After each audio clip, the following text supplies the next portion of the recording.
I pledge allegiance to the flag of the United States of America and to the republic for which it stands, one nation, under God, indivisible, with liberty and justice for all. Clerk, call the roll. Commissioner Hightower. Here. Commissioner Patton. Here. Commissioner Webb. Here. Here. Commissioner Jones. Here. And Mayor Vanel. Here. Okay, anybody need any addition or subtractions to the minutes of the March 26, 2018 regular meeting of the City Council? Hearing none, those will be approved. We also had a special meeting on March 24th. Any additions or subtractions to that meeting? Hearing none, those will be approved. Okay, Becca, would you like to represent your group? Can you find it? Yeah, I see her.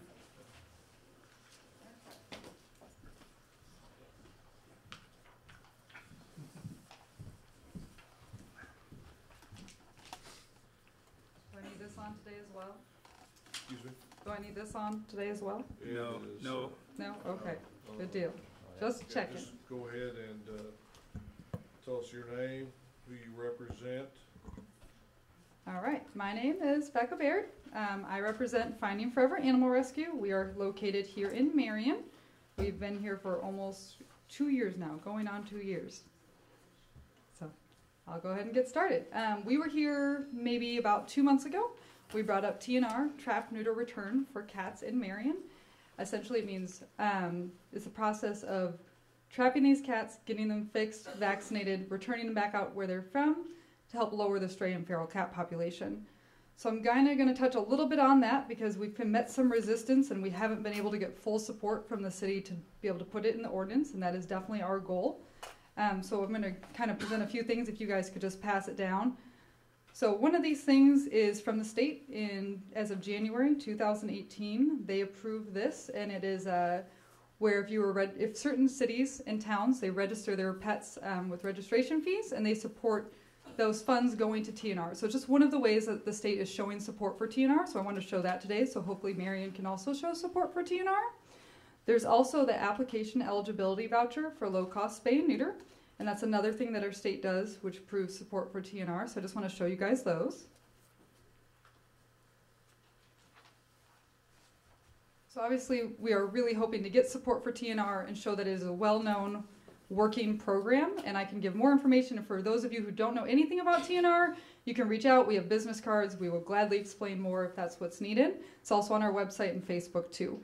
But since the state is finally stepping up, we really hope that Marion will as well. So I'm going to kind of go over a few other things outside of just the TNR program today. And one thing is the fact that we are currently redoing Marion Animal Control's ordinances. One of the things that was brought up that is currently trying to be approved for the ordinance is any animal found to be dangerous or feral will be held for 48 hours in evaluation, after which time the animal may be humanely euthanized if found truly dangerous and feral. As most of you, or some of you know, if you've worked with a feral cat, 48 hours is simply not enough time to make that decision. So we're asking that that be taken out, and hopefully if any citizens have anything to say about that, they can step up and reach out to the city to show that that doesn't need to be in there. We'll kind of go further with that as well, but it's only going to be a matter of time before they trap somebody's cat. It may be extremely scared, things like that. If they're judging it as feral, it's going to be euthanized and it's going to become a problem for the city later in life. So we're hoping we can stick with the typical 7-day holding period for all of that. So the main thing we're doing today is we want to propose the idea of contracting cats out to Finding Forever Animal Rescue in Marion instead of animal control. So we've got a few things we want to present in token with that, but I've already given some basic numbers to the mayor this morning, and I'm not really going to go into too detail about numbers and everything like that, but it can definitely save the city money. That's a big thing there, because we'd be asking for the basic vetting care for the animals, and that's it. But there's a few reasons we really feel passionate that we need to be contracted out for the cats, and I'm kind of going to go into detail with that. As I stated before, we're going towards our second year now of doing cats in Marion. Last year we took in over 234, and then we adopted out over 180 in our area Animal Control took in about 174, and they adopted about 15 out in our area. A lot of them did go to rescues up north, which is great, but we have a much higher adoption rate, and so I feel that there's some things we can kind of bring up to show we're the ones that need to be contracted out for this. We've had some issues, unfortunately, with Marion falsifying some paperwork, and I have some proof of that from last year when we confiscated 2 kittens from them. Typically speaking, you have 2 forms. They look kind of like this, and that's what Marion Animal Control gives you. They also should have disclosure forms, which we were not given and they didn't have at the time when we did confiscate these cats last year, and that was on February 7th. But they gave us a cat. In front of me, they marked out the color, they wrote a different color, marked out the name, gave me a different kitten. On there, they wrote that the kitten was a male. It was a female that I took. The age doesn't match up. They also wrote that the kitten was feral. Same thing with the second kitten we took. They marked that it was feral. They didn't have a sex listed or a birth date listed. Both of these cats had been there for 6 to 8 months. Both were listed as feral. When we took them in, we had 0 issues with them being feral. We actually have a video of the second one purring in our lap the second day we had her. So I'm going to go ahead and give you that in a basic release form from when we got them, which has more notes on there. Just about some basic stuff that was probably falsified right in front of us, and both of these cards don't match the kittens that we took. We also have some letters from some other city officials kind of supporting us, and right now, just due to some of the things that were said about my business from Marion Animal Control, these people would like to remain anonymous except to you board members. They have their phone numbers on there, so you guys can feel free to reach out to them, ask for more information on why they believe that we should be contracted out for cats, anything like that, so I will give you those as well. Those are a little bit longer, so if you want to read those later, you guys can keep all of that paperwork and you can read those on your own time too. And as I stated before, in those 2 there that had animal negligence, that the paperwork was falsified, 2 of those kittens we took in, we were helping out with low-cost spay and neuter. When we picked them up, we didn't realize what condition they were in until we got them out at the vet. So I'll show you some paperwork of that, and then I also have a note from my vet stating that they had severe chemical burns from the underside of her stomach from sitting and laying in her own urine. And this cat sat at Animal Control for over 6 months and was stated as feral. So this is, as you can see on the paperwork they gave us where they had crossed out names, they had her named as Socket, they had her listed as a male and as feral. We actually named her River. So all of you can see, and we'll pass these around. This is River. This is the day that we picked her up from Animal Control. She was supposed to get spayed and neutered. Unfortunately, she was not able to. My vet refused to spay and neuter her due to the condition she was in. The upper respiratory, her eyes were pretty much crusted shut. Her nose was crusted shut. She was a 6-month-old kitten. She was 5.5 to 6 months old, and she was extremely underweight and thin. She had really bad ear mites. And on the paperwork, she hadn't been treated for any of this at Animal Control either. So this was the day we picked her up. This was 3 days later. All we did was make sure she had a clean, fresh litter box to lay in if that's where she wanted to be. And we'll show more pictures that show the urine burn ahead of time and how much she improved from 3 days of antibiotics. So I'm going to go ahead and give this to you guys to look at. And we'll give this one for you guys to pass around on the citizen side. So once again, the top pictures there are the day we picked her up from Animal Control when she was supposed to be spayed and was unable to be.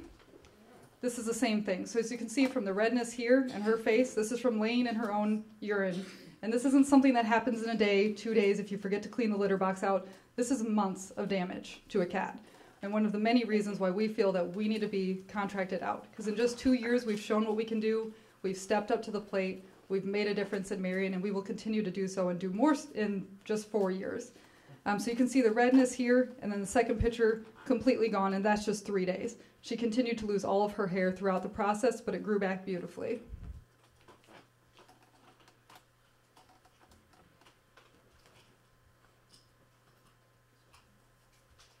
So that there was River. The other kitten we took in, unfortunately, she ended up dying about 3 weeks in. We weren't able to save her. She actually was in a similar condition without as much urine burn as her sister or litter mate. We aren't sure if they were actually related. But River did continue on, survive, got adopted, still doing great to this day. But that's just one of the reasons we really feel like we should contract out. After that, I was really new to rescue at that point in time. I was probably 7 months in. something I couldn't handle emotionally. So I took all the pictures, all the information, and I sent it to Stacy, the state inspector. And I let her handle her job from there. Mentally, physically, everything, I couldn't handle it. We just started a new rescue. I couldn't be the one to take on that kind of thing.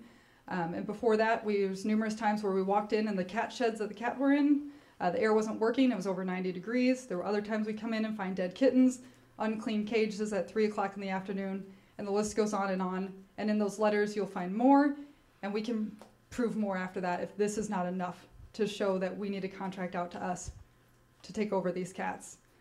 And then kind of we'll end here. The only other thing I have to say is, obviously we've been trying to do TNR, and a lot of these citizens sitting out here today maybe have outside cats, have been feeding outside cats. We've stepped up, we've gotten these cats fixed for them, and animal control officers come behind us. They're now picking them up. They are at risk of being euthanized. Not only that, but these animal control officers are telling people they are not euthanizing them, or they have an extremely low euthanasia rate. And unfortunately, in the last 48 hours, found out that's not true, found out more cause that they have been euthanizing, that they have, we have another citizen who said that they ran into them at Marion Animal, the vet clinic. They had 6 to 7 cats in a live trap, so they just caught them, and they were immediately euthanized because they were supposedly sick. So right there, you're not even holding them for the typical 3 to 7 day holding period. Those could have been somebody's cats. They weren't posted online. There's no way to know if they were somebody's cats. And we have a few more things on here that we can show. They also had a recent outbreak of some stuff going on at their animal control. And then we have some messages here from one of the newer animal control officers that said, if it's easier, we'll just go ahead and euthanize them all. So if that's the mentality and that's the character that they're showing, that's not who should be in charge of our animals. Definitely not our cats. I wish I could step up and take over them all. Currently we can't, but I hope that this will kind of be a push in the right direction. And a week ago, I planned on coming in here and simply saying, you know what, we really want TNR, we don't want to see 48 hours of euthanasia, we want the right thing for these cats. And that's 100% what I still want. But 48 hours ago, I'm finding out that they're euthanizing 16 cats in the last month, that they did this to cats that they just picked up, and more information just keeps coming out. I have more people who say they're willing to come forward and say things.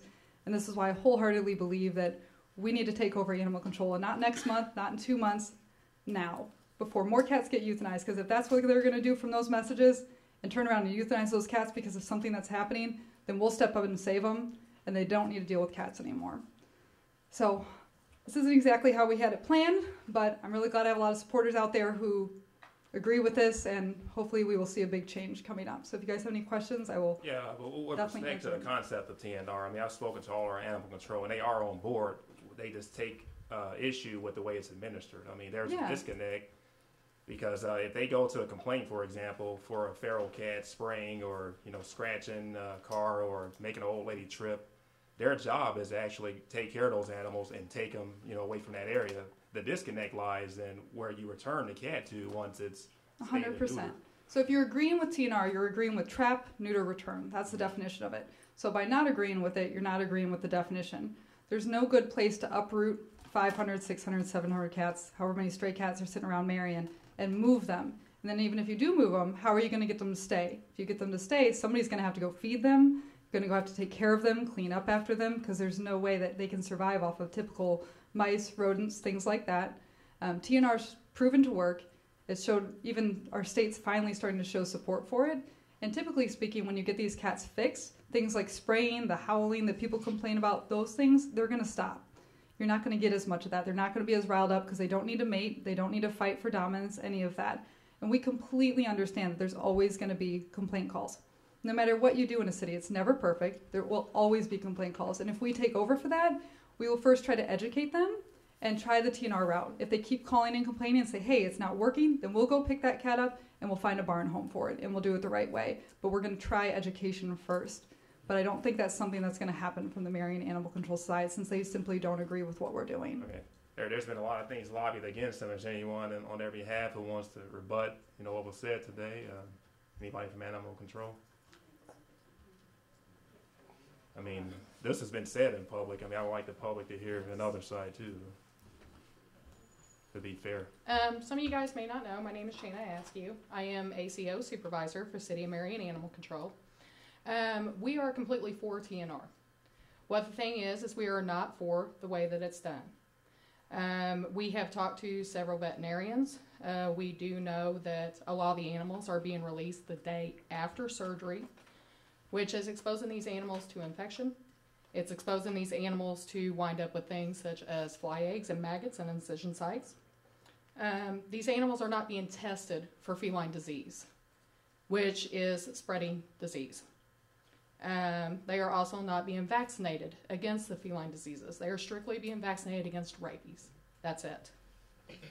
We actually had a cat come in Saturday. It was one that went through the TNR program. It bit one of my employees. The cat was sick. The cat had URI. It is URI? actually, it's upper respiratory infection, which is highly contagious to other cats. Every other cat in that feral cat colony has been exposed.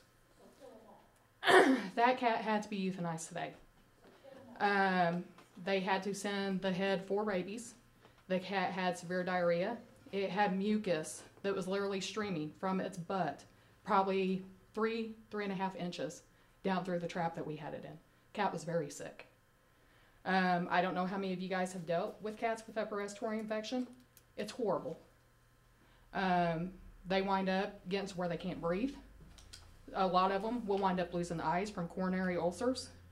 It's a horrible death. These are cats that cannot be treated. You cannot catch these cats and give them antibiotics daily. You just can't do it. It's impossible. With these cats not being vaccinated against this stuff, it spreads like wildfire. It does. Our other complaint is the fact of them not being tested. You know, these cats, there's some of these cats are being put back out there. Cats can live with FIV just fine. Feline leukemia is a horrible, horrible death. I've personally seen it working in a vet's office. It's horrible. These cats are not being tested for that. There are cats that are being put back out there with feline leukemia. Jane Doe has her outside cat. It's taken care of. It's on her property. It's vaccinated. Vaccines are not 100% guaranteed that the animal's not going to get it. She gets some of these feral cats to come up onto her property with feline leukemia. That is potentially exposing her cat, her personal pet that she takes care of, that she loves, that she puts the money into. That is exposing her feline cat to feline disease because these guys are not being tested. That's our big complaint. Like I said, we completely agree with TNR. We don't completely agree with the way it's being done. I talked to many vets. It is very inhumane to put a cat back out with a fresh surgical incision. That is a horrible death.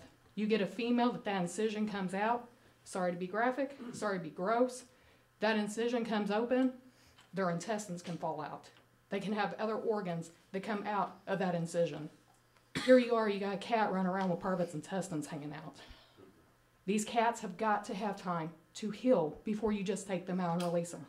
And it's not being done. It's not being done at all. Well, let me ask you this. As far as costs go, I mean, you guys have any estimate on how much your costs are with respect to cats, period? Because if we were to contract it out to her, for example. We have actually talked with Debbie Schote with Angelina Foundation. Love Debbie to death. She's a great lady. I'm sure many of you guys know her. We have talked to her. We can go through Debbie. It is $20 to neuter a male. It is $30 to fix a female. $5 for the rabies shot. As long as we supply the test, we supply the feline vaccine, the FRVCP, to prevent it from getting URI, colichia, chlamydia. The vet does not charge for that. That would be our cost. Right now, it costs us $30 to euthanize a cat. Going through Debbie, if it's a female, with the spay, the rabies, the test, and the vaccine, we're looking at $45 to $50, which I don't see a problem with. You know, spend that little bit of extra to get these female cats fixed. We'll make up for it with the males, where we're charged $10 less for their neuter. You know, the cost will even out. But our biggest complaint is these cats being released right back in our problematic areas. That's what we have tried telling Becca. That's what we've told several of her volunteers and stuff on the Facebook page. We cannot simply ignore the animal complaints. We can't do it. You know, I was personally told, well, tell these people, wait 2 to 5 years and the cats won't be there anymore. We had an elderly lady scared to come out of the front door of her own house, afraid of falling because of these cats. Am I supposed to tell her to wait 2 or 5 years to come out of her own house? I can't do that. That's not fair to this lady. This lady owns her house. She should not have to put up with these feral cats on her porch, afraid to come out of her own house in fear of falling. It shouldn't be that way. You know, and personally, I think it'd be great, but we got to have some place where we can have a feral cat colony. I know you guys all believe in the putting them right back. That's where they need to go. Well, sometimes they can't. Sometimes it's simply impossible to put these cats back where they go. Put them in a feral colony. I talked to Debbie Choate. She said, put them in a feral colony. Let people know where they're at. You're going to have plenty of people volunteering to come out and help feed these cats. We've got Debbie Connor from Indiana. She comes all the way from Indiana to take pictures and videos of our dogs and helps us network them, and even cats at times. She has even offered to help us build feral cat houses for these feral cats, this place in Colony, you know, to give them some place warm during the wintertime and stuff. It's not like we're wanting to start a feral colony, just put these cats out there and forget about them. That's not what we're wanting to do. But we also cannot allow them to stay in the problematic areas here in town. We can't do it. So that's where we're at. Okay, so now we have two different sides here. Mm-hmm. We've heard from you, we've heard from Becca. Mm-hmm. Where do we come together at? I mean, obviously, you know, hang on. Okay. Yeah. We got to find some common ground here. We've been working on. You guys have been part of it. We've been working on a new animal control ordinance, and I think we're going to get that, and it's going to be good, and it's going to be comprehensive, but it's also got to be fair. Mm-hmm. And we have people in Marion that, you know, I got to ask you, if we decide to contract with you, and you take these cats in, are you going to test these cats for disease? Are you going to inoculate them? Or are you just going to spay, neuter, and release? So by state law, it requires you to have rabies. And I just went to a big animal care conference. It's actually an animal care expo. It's one of the biggest ones in the U.S. Last year. And one of the biggest things that they did discuss, even for rescues as myself and other ones, is not testing as much as we are. We over-test, and that's a big thing. And yes, FIV can spread and things like that, but it's already been spreading for years. A lot of these cats, yes, they could break out with disease, but I know right now that they currently have issues with distempers. So things happen in rescues, animal controls, everywhere. I've had my issues. Everywhere's going to have their issues. But those cats live in colonies, and they've been fine for how many years and surviving for how many years. And if you want proof of why they do and why they don't test for FIV and FELV, I can easily provide that. And it is a big thing. You could test them all, but they've been surviving for X amount of years before then. So it's already been spreading. It's already been problem for years. We're just trying to offer a solution now. And if we do get contracted out, as I've said before, we will gladly, if we try to educate and it's not working, somebody keeps complaining, we have one person complaining over and over, yes, we will go get those cats. But there's no good way to move these cats. There's no good way to move 500, 600, 700 stray cats. If we would have had that, we would have done it years ago. And I don't know, you know, we got to answer the taxpayers here. Mm-hmm. And I'm sure a lot of you are taxpayers here in Marion. And if a taxpayer calls and files and complains about a cat or something like that, then I think our animal control is mandated, right, to answer that call. And I completely understand that. I'm not saying anything against that, but it hasn't been answered years before. There are people out here who have called years before and they said, well, if you've been feeding it for 3 days, it's yours. So if it's not a complaint call, they don't go get them. Which legally as strays, which all of these cats are strays because you can't have more than 3. You know what I'm talking well, about. And that's what I'm talking about the people that call that, you know, let's take this time of year. Hang on. Well, how many complaint calls are there? That's what I'd like to know. No, how many? I'm not talking about a number of complaints. What I'm saying, Becca, is, you know, this is the time of year people are cleaning up their yards. They're getting new landscaping, stuff like that. I'm not talking about a number, I'm talking about a person, a taxpayer, a citizen of Marion calling and complaining about the same cat Yeah. coming in and tearing up their yard. Okay. These people have to respond. Right. So if it's something we were contracted out, I would gladly try to educate them first and say, hey, this is a program we're trying. If they are 100% against that and call again and say, I can say, if we try this and we call and you're still getting these, after we fix them, we're still getting these issues, then I will go pick up those cats. As well as assume the responsibility and liability involved. 100%. Assume all responsibility and liability as our animal rescue for finding forever. Will you expand on the statement that if you fed it 3 days, that your cat would explain that to me? That is what is written in our ordinances, sir. As of right now, that's our ordinance. And that's one of the things that we're looking at to change. 3 days isn't enough. It needs to be 7. And no, I mean, that's one of the issues that we've looked at that's problematic in that ordinance. And that's what we're working for, to get a better ordinance. I mean, this is 1985 or something like that was the last time this ordinance was written, or something like that. And it is. It's time to update it and do some better and right things. And we understand that. Now, what we've got to do here as a council is decide, where we want to go with this. We understand your aspect. Hey, what you did in the last couple of years, nobody's denying it's great.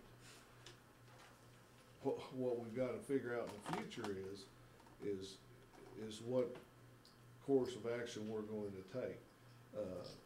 You've give us a proposal today, Commissioner Hightower and I. Obviously, this is something that we'll have to take up as a council and look at. I don't know if those are absolute figures for you, but I'm not saying one way or the other whether we're going to be for or against this, but there's a lot of legal issues in. I mean, it's contractual. But there's still liability issues here on behalf of the city that our city attorney have to look at, and Anthony, can I say something about that? you may. On Facebook, there's strictly a Facebook group. It is for nothing but ACOs throughout the United States and all over the world. That is a lot of problems that cities are running into with TNR, is whenever it comes to liabilities. You can Google search it. There are many lawsuits against cities where cities have been sued because rescue groups have come in, done TNR. People are continuing to have the problems. They turn around and they sue the city for it.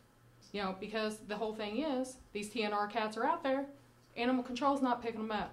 So it's falling back on the city. Where the cat gets up and scratches the paint on the car, it's falling back on the city. Where the cat gets in the landscaping that people paid hundreds of dollars to have done, it's falling back on the city. And that's another thing we got to take into consideration too. I mean, Becca, is your group willing, whenever it comes to stuff like that? There's a lot of issues that will have to be taken into consideration. That's like. Such as that. And well, with the older lady that we fell. We will do our due diligence when it comes to the liability of this city. Okay?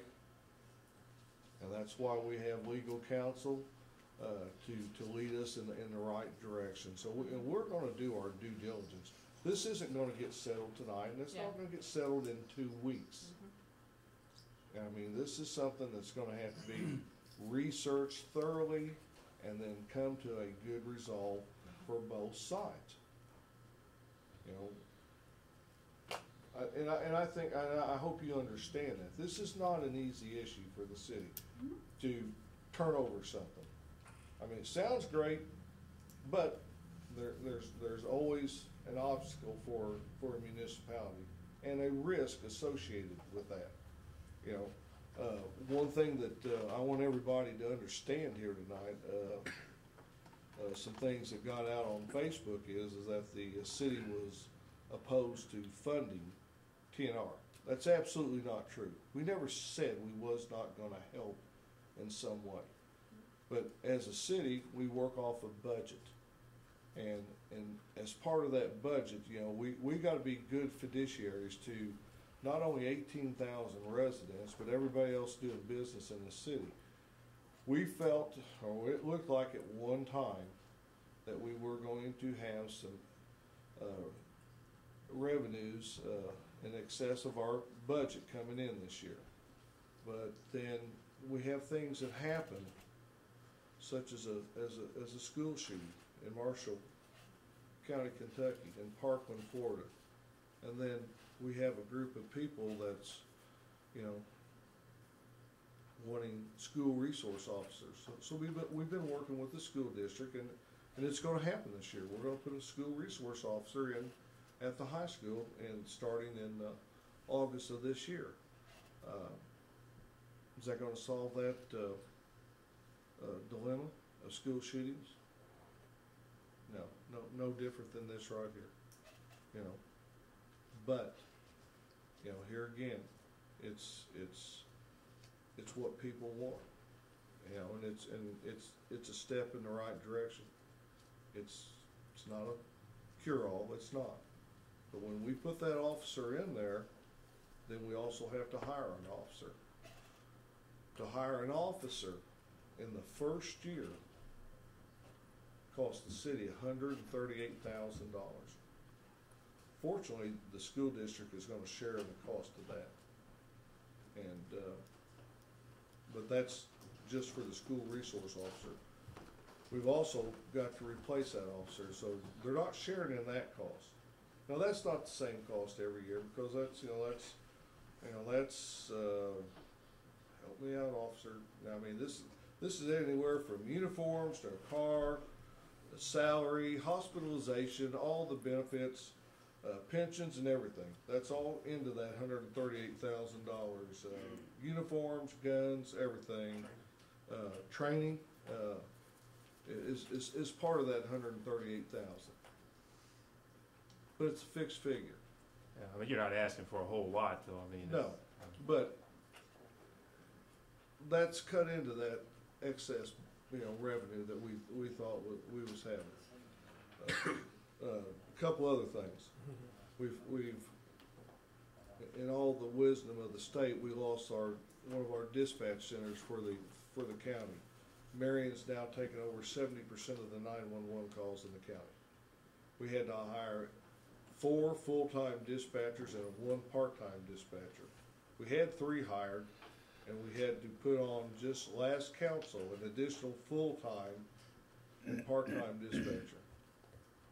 We lost a canine dog, which they're normally about $18,000. Where we get them at in the kennel in Indiana, it's going to cut us a deal, and that's only going to be $12,000. But I guess the point I'm making is that where we thought we was here, now we're not.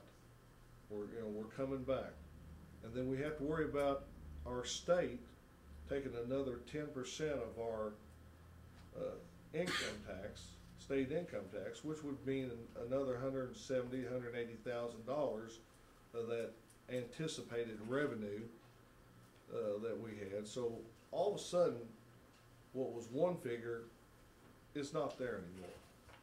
And then it becomes reality for us that's sitting up here is, what's right and where can we afford to make good decisions on behalf of this city and this council, and to what we fund and how we fund it.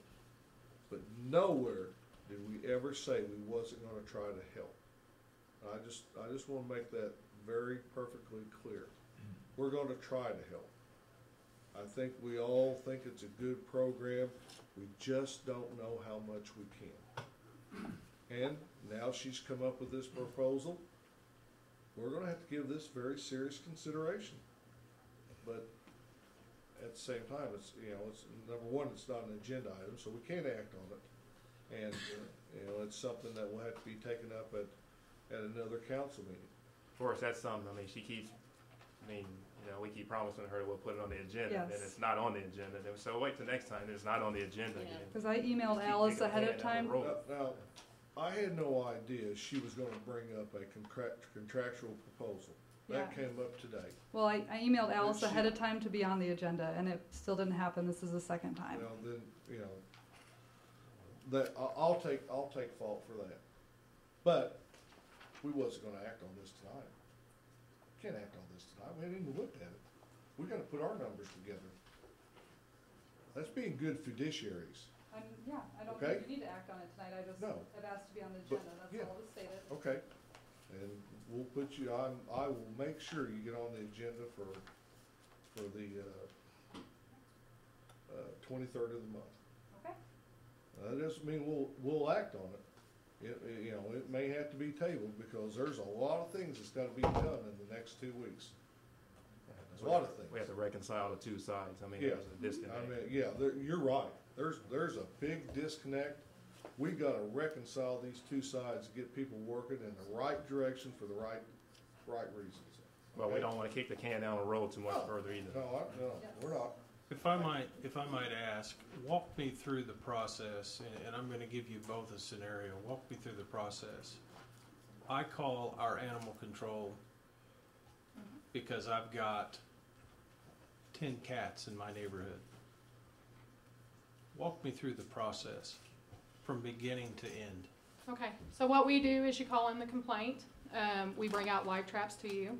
They are no harm to the cat whatsoever.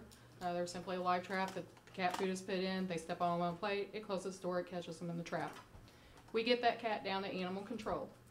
We put it in our isolation barn for the simple fact we don't know if it's sick, we don't know if it's carrying feline disease. It does not go into our healthy barn until it has been tested and vaccinated, which we cannot do until after 7 days. The cat is put into a kennel. It is taken care of every day. Kennels are cleaned, the litter boxes are changed, food and water dishes are dumped, cleaned, and refilled. We do that for 7 days. In that 7 days, the cat's friendly. You guys have seen all of our posts. There does anyone recognize me post. That is posts that are put up to help locate an owner. If that cat is not reclaimed in the 7 days and it is found to be fit, it's found to be healthy, it is found to be adoptable, friendly, it is put up for adoption or rescue. And that's through this Yes, city? that is through the city. Okay. Now, if it is found to be unadoptable, we do reach out to local people that have barns, try to find barn homes for these guys. Now, when you say unadoptable, that means nobody calls That it adoptable? no. That means completely wild. I mean, we Okay. just had one down there. The second that you would open her kennel door, she would literally come running at you. Okay. You go to put in fresh litter box, fresh food and water dish, she would strike. She was not a happy cat Okay. at all. With cats like that, we do everything we can to find barn homes. We have even got some rescues that will take feral cats as they have barn homes. I just found out Saturday through Deb Connor of Indiana that comes over and helps us with some of our dogs and cats.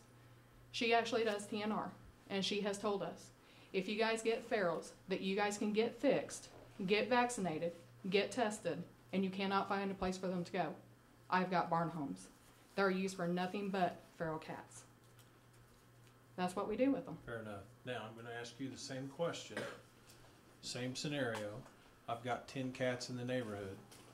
So Tell me then, what your process is. then we would explain TNR, trap, neuter, return, and we would offer that as an alternative. Mainly because a lot of times when you take these cats out of where they are, other cats are going to move in. So if you take a group of 10 cats out, well, there's probably 10 cats in the neighborhood down the road. So a lot of the times those cats are going to move in. Where TNR, we'll trap them, same thing as what she stated.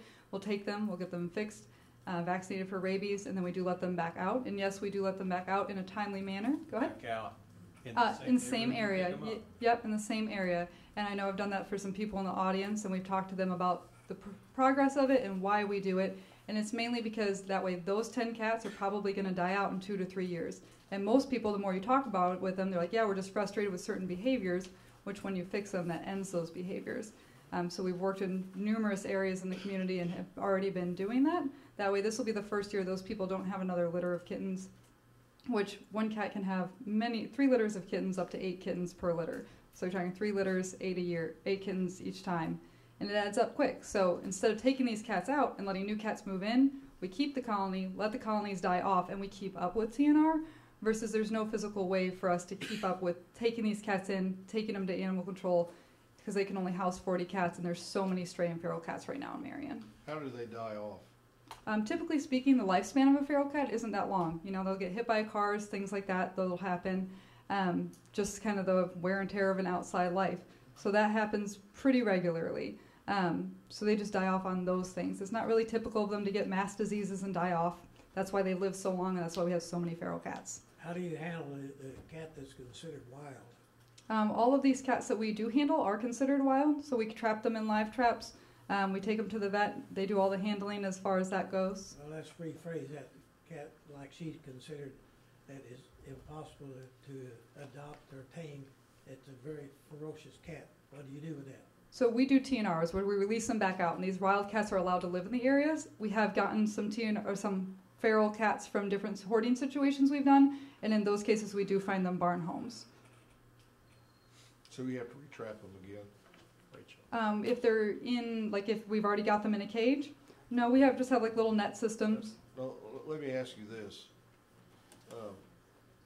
Wonder if somebody calls you and says, come and get these cats and don't bring them back. I don't want these cats back. Well, 9 times out of 10 we do get that reaction the first time we talk to people, and once I kind of go through the process of why we do what we do and educate, most people don't say that anymore. I've had one guy who refuses, and then out of that we've done probably 25, 30 different houses in Marion with different groups of cats, and we had one guy who was very adamant that I didn't bring him back, in which case we didn't end up helping him, so he's still got those cats over there, and they're still reproducing. Let me follow again on the very ferocious cat that's a threat to the people. You're going to trap it and then set it back in that same neighborhood? Yeah, and really these cats... Even if it's still ferocious? Yeah, so when we say feral, it just means they're not tamed with humans. So when we're not trying to interact with them, put them in cages, handle them on a daily basis, these are the 30 cats that are behind the city hall. I think what he's eventually trying to get at, is there any time that you just say, we cannot help this animal and we have to put it down? No. All of these cats, they are feral, so when they come through our system, they are scared, they're in a live trap, they're in a cage, whatever the case may be. Same thing in animal control. They're scared, they're going to lash out. But how many cases do we get where cats physically attack people? That's not something that happens. Cats are more of the hidden problem. They're the ones that they stay away. They go behind things. They don't want to be a part of it. Where dogs, yeah, they're going to run up at you and they're more likely to attack. Cat attack cases are not common at all. Do you have a rebuttal on I need that? to say something about Yeah. that. Well, hang on, before you do, I mean, Yes. you heard these are accusations against you. Mhm. And Stacy come down and took care of those. Yes, at the time that we had the cat that had urine skull, and Becca was shown this, how the cat acted with us, you could not get near that cat's litter box. That cat would flat out strike at you. In fact is, at the time, we did not have the bite gloves and stuff to prevent us from getting bit and scratched. We could not do anything with that cat. Becca was told that cat was going to be euthanized. That's the reason that she pulled it. Why did you not have bite gloves? Because at the time we had not been provided with bite gloves. Okay, so that's untrue. Okay, hang on here. Why as a head of a department did you just, for budgetary reasons, not buy your own bite gloves? At the time I was not head of the department with this cat. We had talked to him. The only thing that we had was the big, thick, heavy leather welding gloves All right. that we could not even grab a hold of stuff with because they were so bulky, they were so thick. Trying to get a hold of a litter box and hold on to something tight with those big leather welding gloves that we had was absolutely impossible. I do not need that back, but that being said, we pulled the cat because it was one of many going to be spayed and neutered that day. So when we found it was already in that condition, and I have a video on my phone of the second day I had it, it was sitting in my lap purring. I am not a cat whisperer. I cannot tame feral cats. It's not my thing. If the cat was feral and sitting there for 6 months as stated in that paperwork, that's problematic. And it's problematic that I got it in 2 days. It's sitting on my lap purring. That's not true. Well, I didn't pull the cat for a certain reason. I would agree that we need to come with Anthony. I agree with Anthony and Angelo. We need to come to some sort of resolution to where we all can coexist. The problem that I personally have, I'm not a cat hater, but 2 years ago I had 26 cats in my yard. And I am not of the opinion that it's a good idea to go fix those cats and dump them back out into John Q. Citizen's yard just because that's where they came from.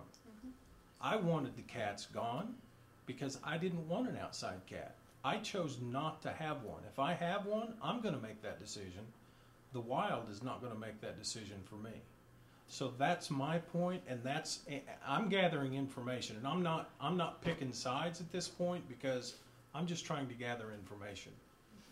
My point is, I'm not sure what the answer is or the solution is, but I think it's going to take a process to work through it, and come up with something that we all can live with. Not only me as a citizen in my yard, but everybody else as well. So it's going to be a process, and I think we can get there. But as Anthony stated, we've got some decisions to make and decide how we feel like we need to best spend our money. Well, I think, go ahead. I was going to say, you want to speak to the science of, let's say we found a piece of land, a rural piece of land where it's plenty of room for a cat. I mean, can you speak to the science of that being a feasible option as far as returning these feral cats to that location? Yeah, if we were to trap them and move them to a different location. Yes. Mainly the fact that, we've done over 400 just this last year in Marion, and that number's probably going to expand if we don't keep up with it with kitten season coming up. But who's going to round up 400, 500, 600 cats, move them to another location, and expect them to stay? Most of the time people say you should keep them confined for 2 weeks or so, just to kind of ground them so they know where home's going to be. And then if you have 500 cats in that location that don't know each other, you're going to have a lot of fighting, a lot of biting, things like that. And then you're still going to have to pay somebody to go feed them. Like a prison yard. Yeah, really. That is precisely right. Except no shanks, I guess. Yeah, yeah. And it's really just teeth, Well, they're incisive. claws, yeah. But yeah, it's just not something that you can just uproot all these animals and move them. In an ideal world, that would be great, but cats So, aren't all friends. so you're not in favor of it? No, I think Rachel don't has something. see it, Yeah. how it would work. Yes, Rachel? We have some cats over on Jefferson Street recently, and these cats were running and attacking a guy's chihuahua. When he would take it out on a leash to walk it, they would attack him. I don't know if you're aware of what a cat bite does. When you get a cat bite is very dangerous. A lot of times they have to go in, do surgery, and scrape the infection off the bone, all for a cat. We do have bite gloves now. The one of us that was bit the other day did have bite gloves on. They are Kevlar, but that does not, it doesn't stop cats' teeth. Do you have the breakdown of the euthanasia numbers for these years? She's going to tell you the numbers of the cats that were sick and different reasons they were euthanized. It's not all because they were feral. We got it from the Department of Agriculture. Yeah, no, we actually broke down the numbers ourselves, and the amount of feral cats that we are actually euthanizing is low compared to what we take in. It's very low. That includes, feral cats. We have placed several in rescue. We have placed several in barn homes. So where you see, like, 2014, 2015, it says that we euthanized 34 cats. Of those 34 cats, 13 were feral, 4 was injured, 16 came into us sick, and 1 of them came into us diseased. So all these numbers that you see, these aren't just feral cats that we're euthanizing. Like I talked to Angelo the other day. Angelo's worked with us. He worked with us as a police officer. Many of you guys know we are very compassionate about animals. We hate where we have to call a vet in to euthanize. We hate it. It's not something that we like to do. So we do everything that we can to get these guys placed. But at the same time, we cannot leave them in the problematic areas. Well, I want to say one thing and we'll end this. We've got two different perspectives here. It's very far apart. Would that be fair to say? Somewhat, yeah. So, but we need to try to come together. Is one side going to be completely happy as opposed to the other side? No, I don't think that could be realistic.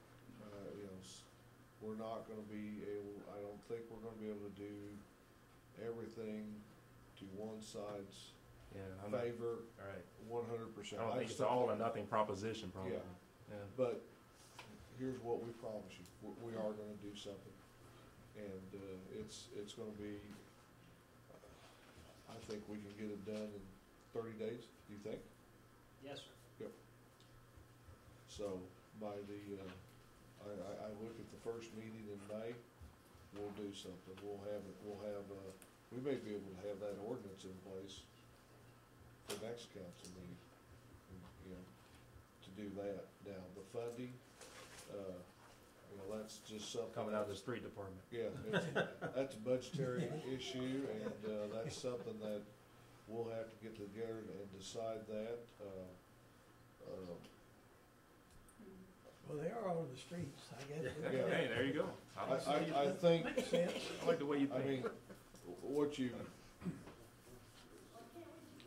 I just think we need to sit down, you know, yourself, Shayna, Steve, Angelo and I, Gail, she wants to be in on it, and discuss these finer issues that's, and you know what I'm talking about, the legality of this all, because, you know, we want to protect you, we most certainly want to protect the city, and, but,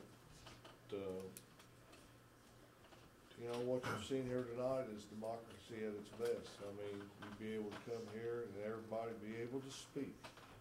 And I want to thank every one of you for being civil about this.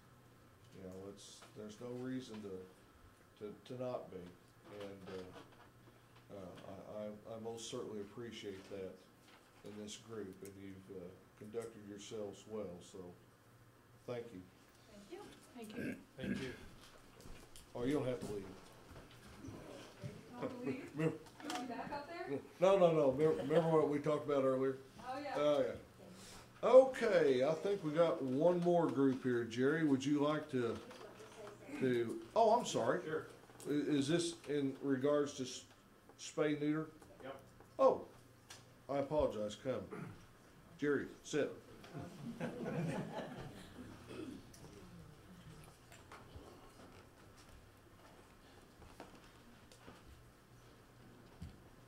Some of you know me, some of you don't. My name's David Moak. I've lived in Marion all but about 3 or 4 years of my life, and I'm 68 years old.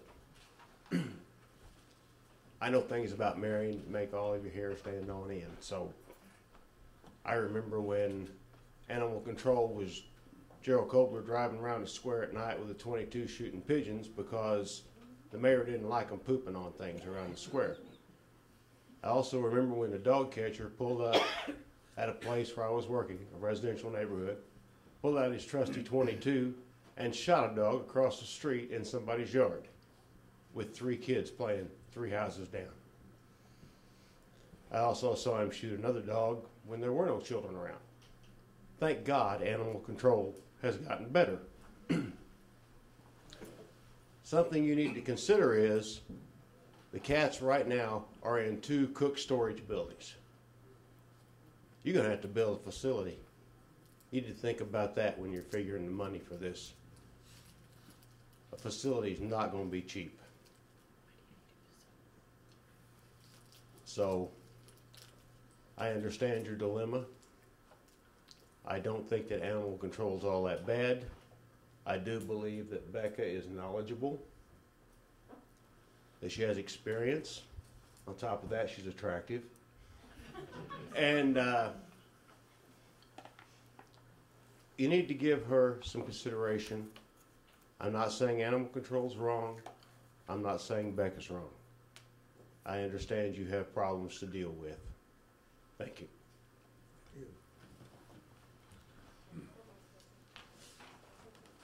You may. Well, I'm not gonna speak in the microphone because I think it's too. Oh, no, you can pull it down. It's just, pull it down. All right, my name is Gail Foster. I've been a resident of Marion all my life and love Marion. The feral cat, a lot of the feral cats that we've been in touch with have been at our home. Not that we've invited them there, but they started coming there. There was a mother and 2 kittens on the roof of the house next door. And it was hot, and the kittens were laying on the roof of the house. So, of course, you know, we're human beings. We felt sorry for them. So David would go over and start feeding them and giving them water, because eventually they would have died on the roof. It was too hot. And it took a little while to get the mother down with the kittens. And so, you know, we started feeding her. Very, very loving animal. And since then, there's been a lot of other feral cats that we are feeding.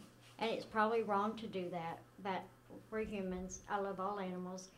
And I have landscaping. None of the feral cats that we have around our neighborhood have ever gotten into my plants. I'm out in my yard all summer long taking care of my flowers and landscaping, and none of the cats that we have ever done that. Or we have 2 Yorkies that are in our backyard. The feral cats are up in the driveway. They've never once jumped the fence and tried to attack our dogs. They've never tried to attack us.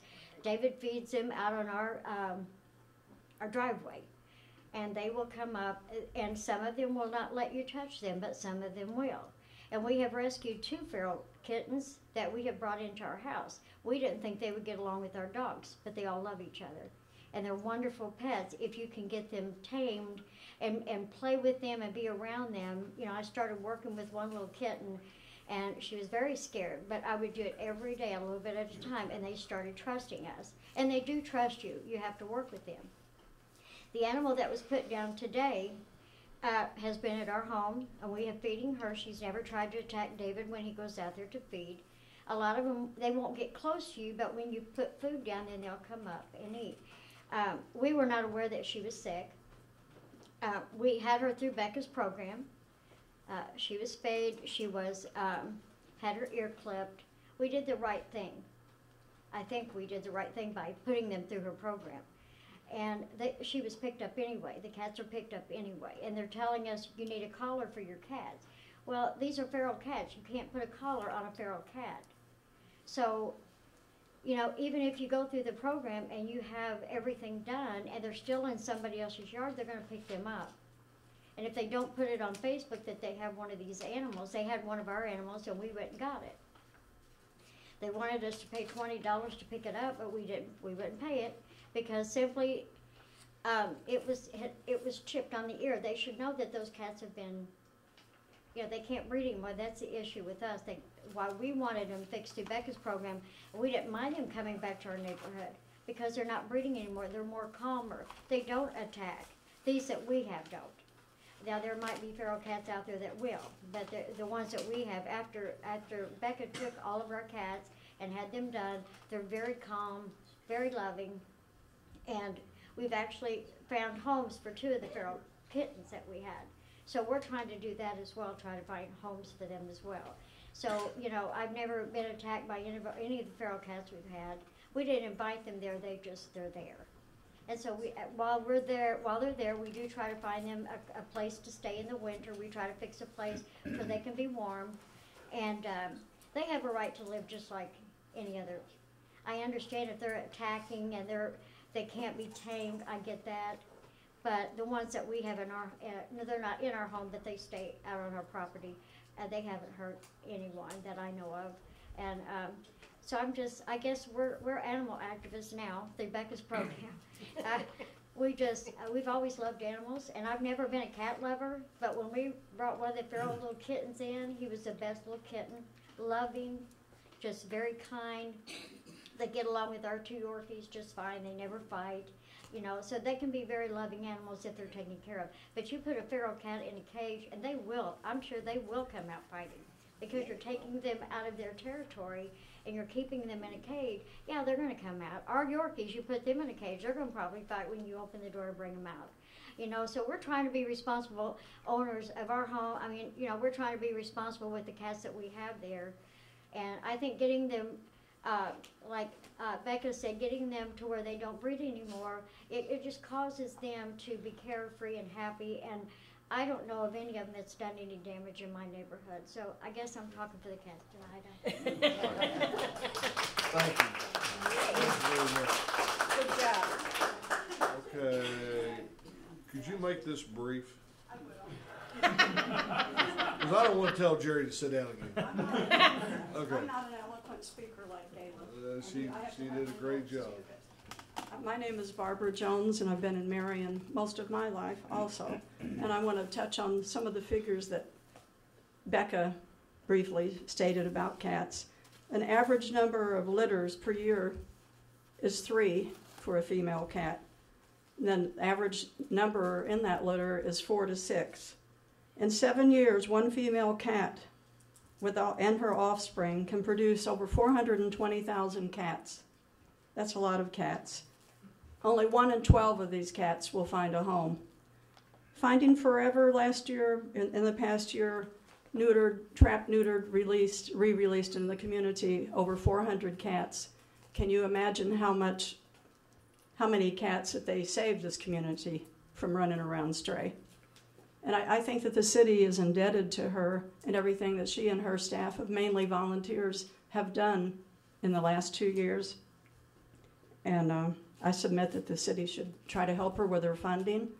And I would suggest that the city council visit both facilities. I have had occasion to see how the animals are cared for in both facilities, and look at your animal control and look at how the conditions that the animals are kept under and the way they're treated, and that should answer whether or not you should fund Becca.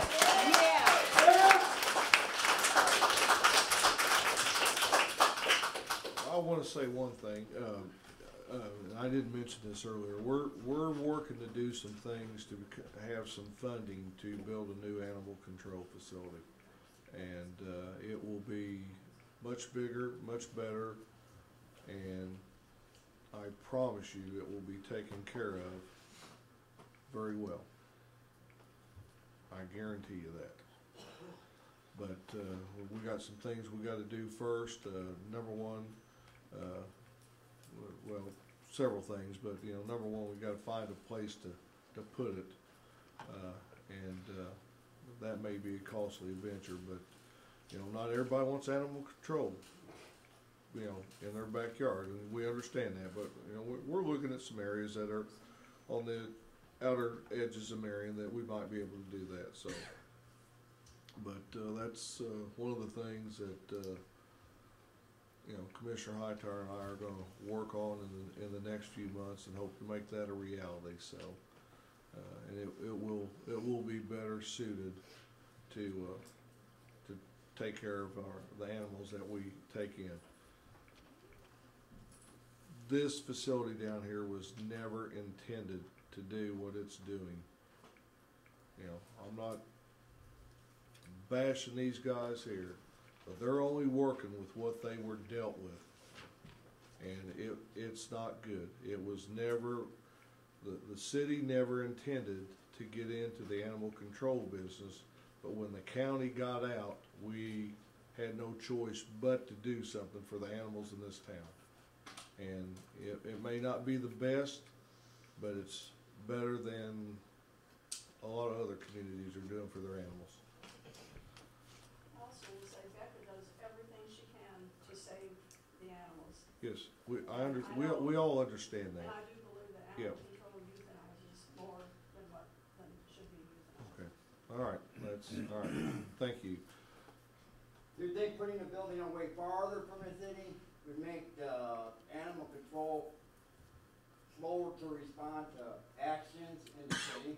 No, if you already have the space built on a space, instead of finding a new space, why don't you just build up from where you're at? You got it on the property already. Well, just utilize the land that you got, Well, that's just hypothetical me thinking about, Well, and I appreciate that, but it's I think there may be better places to put it to afford more space to build and make the housing and care for the animals much better. That's what we're looking at. That's a very small space down there that they got, and we're looking to expand that to give the animals more room and everything like that. There's a lot of different considerations that have to be taken into, but we've looked at that land down there, and our sewer superintendent, he doesn't feel there's anything feasible down there to build on. Our street people, I mean, we put this animal control right in the middle of the streets, the street department, and it's, they move a lot of equipment around, and they need more space. I just think there's the areas that we're looking at that will be a lot more feasible for animal control, and but it's just something, we haven't gotten anything done. We don't have the monies for it. We haven't got any land acquisition. So, to sit here and speculate what we should do or shouldn't do and what we can do is it's kind of moot right now. But we hope to move on it in the next month or so. How are you? How are you? Can I come up? Yep.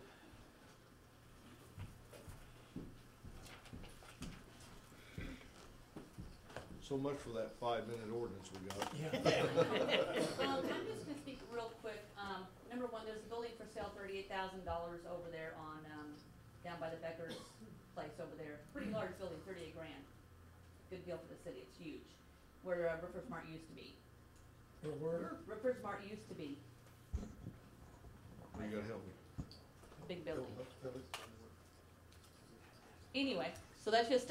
Oh, man. No, it's a big facility, but it's that you can tear it down and clean it all up. But anyway, the other thing is, as I was telling you, I was doing TNR before I knew it was TNR. We have a lot of rental properties. I'm Allison Foster. I would get called by my tenants because they would call animal control, and animal control wouldn't do anything. They would basically be told, yeah, we know there's a lot of cats over there. End of story. So it ended up falling onto me because I'm an animal lover and a property owner that loves our property, and I don't want our property taken over by 8,000 cats. So what we started doing is basically TNR without knowing it was TNR. Our tenants, first couple rounds of kittens that would be born, we would go and get before they would become feral, bring them back out to our house, tame them, take them to our vet, get them vet checked, and then take them to a pet store so they could sell them. And we weren't making any money on this deal. We were losing money hand over foot. When we would take those cats back down and give them back to the tenant, the cats' personalities would totally change because they're not in heat 3 times. You don't have all these male cats running all over. They kind of dissipate and go to the next cat, the next neighborhood. So relatively quickly, we don't have the problems that we used to have. And I've been working on my own on a different neighborhood. I'm not going to tell animal control where it's at. But we did that where I got the mom. In fact, our vet tech took her, got the kittens, found those homes. And this is how I met Becca. Because I was looking for a place that I could go reasonably without spending $70 per cat to get the cats fixed and find them homes. And, I mean, believe me, I was up here all the time at the city saying, who do I call about these cats? Who do I call? So I kind of find it ironic that all these years later, they're just now contacting Angelina Foundation and are willing to help the residents. Because my tenants would call, they called 6 months ago about cats. We're told, we know, a lot of cats in the neighborhood. So I kind of find that a little bit peculiar that all of a sudden they're going to be good ambassadors for cats. We adopted a cat from them 3 years ago. That cat was infested with fleas.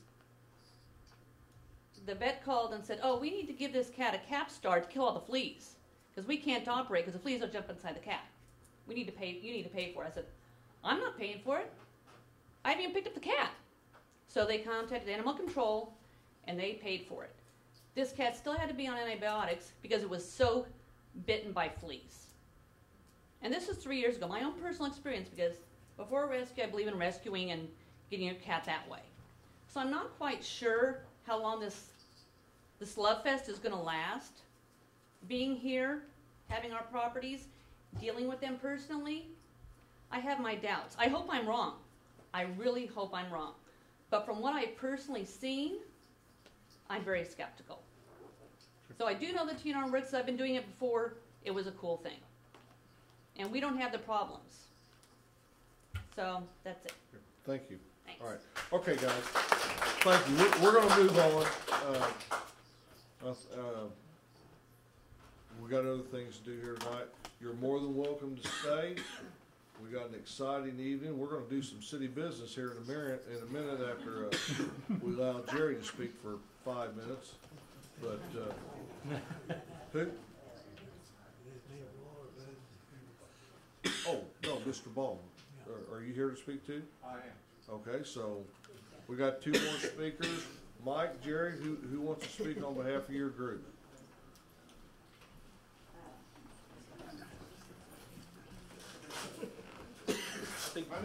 My name is Jerry Beasley. Okay, hey, yeah. I'm a real estate broker. I'm here with. Let's let. Okay. Bye, Pat. Pat. Okay. Channel 3 leave. She was gonna cat.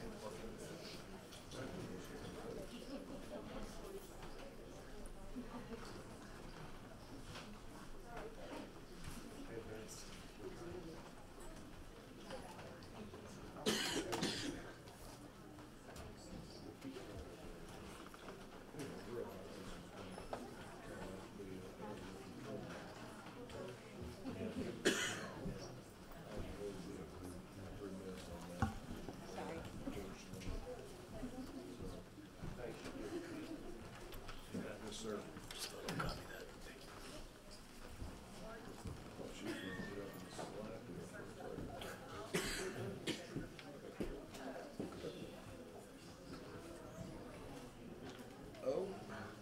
Okay, Jerry, tell us your name and what you're representing and. My name is Jerry Beasley. I'm a real estate broker in the area, and I'm here with Mike and Brenda Kohler. They build homes and develop homes and everything in the area, and just wanted to discuss with the council a proposal for allowing street legal golf carts in the city of Marion. I did earlier last week. I left with up here some brochures and proposals. I don't know what any of you had a chance to look at them or not, but basically, the use of golf carts around the country on the street by making them street legal. State of Illinois allows them. In fact, most of the towns around have already adopted the ordinance. Carpendale has, Heron has, West Frankfort has, DuQuoin has. A number of cities have already adopted the ordinance utilizing the golf carts, and they have them in place. But I really think Marion would be a town because of the location, because of all the shopping, restaurants and everything in Marion that could fully utilize the golf carts and promote it and make the town grow by allowing the golf carts and to promoting it as a lifestyle. I mean, it is a lifestyle with a lot of different people. You've all seen the villages in Florida and everything like that. But all across the country, cities are adopting that. Cities south of Chicago, there's a number of them, and they mentioned some of them in your information packet and everything. They're adopting them, and they're becoming quite successful. One city in South Atlanta, Peachtree City, has 12,000 households and has 11,000 street legal golf carts. And it's become a whole lifestyle. I deal a lot with people calling and wanting to come in the area and look at properties. A lot of them, awful lot of them, want to look at the Lake of Egypt because they like water and sports and outdoor activities.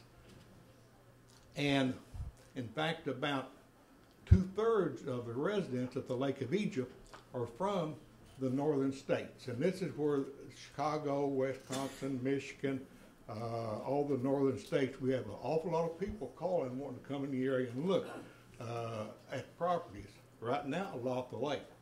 But I think if we had golf carts that were street legal and passed the ordinance where they had to be street legal with all the lights and everything on them, and have to be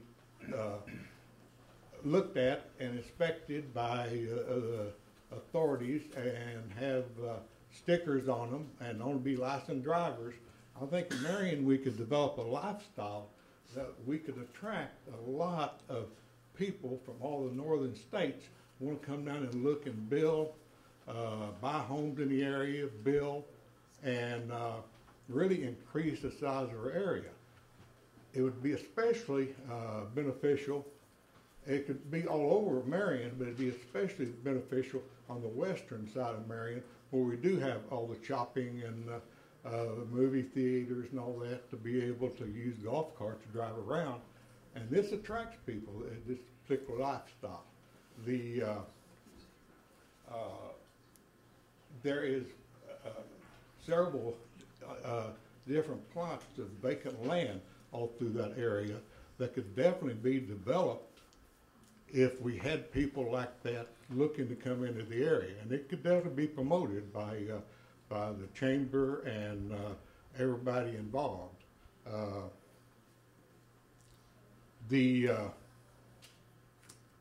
But I just put together information, a brochure, general information that mostly I got off the internet, put together in a little package for the city and the council to look at.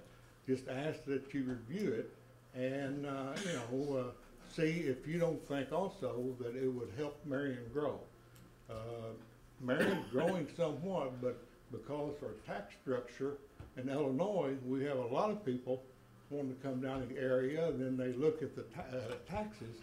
So we need something else to attract those people that are wanting to come out of the north and everything down to this area. So I have additional copies here of the proposals if everyone doesn't have one. Yeah, we all have one. Thank you.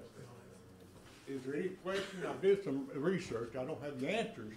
I just have information I have dug up, put together. Well, I think it's something we'll have to give some consideration to. Of course, our biggest thing is safety,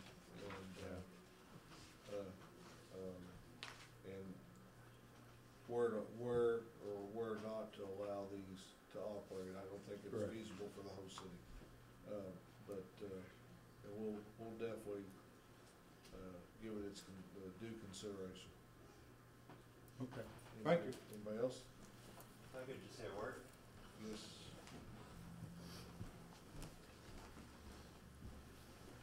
I'm Mike Kohler. I'm a builder and developer here at Marion. I invested heavily in this area, in this city. This concept, I think, is just the beginning of something. If we can identify Marion as a retirement destination, somewhere where the people can retire and enjoy what we have here. I mean, a lot of people up north don't realize what we have here. But if we can start with possibly these golf carts and also be promoting in the north of what we have here, I think we could prosper well. It's a start. Thanks. Okay. Thank you.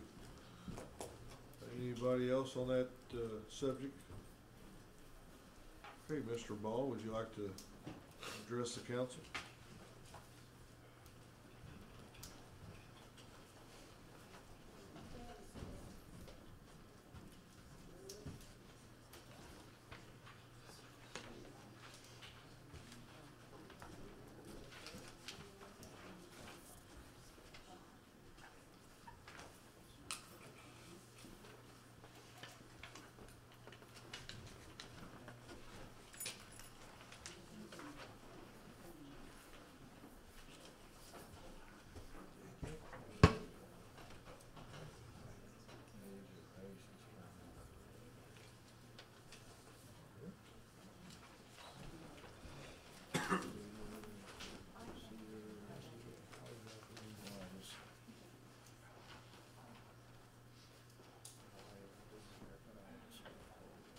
Well, good evening. We've had a very interesting meeting tonight. I'm very encouraged.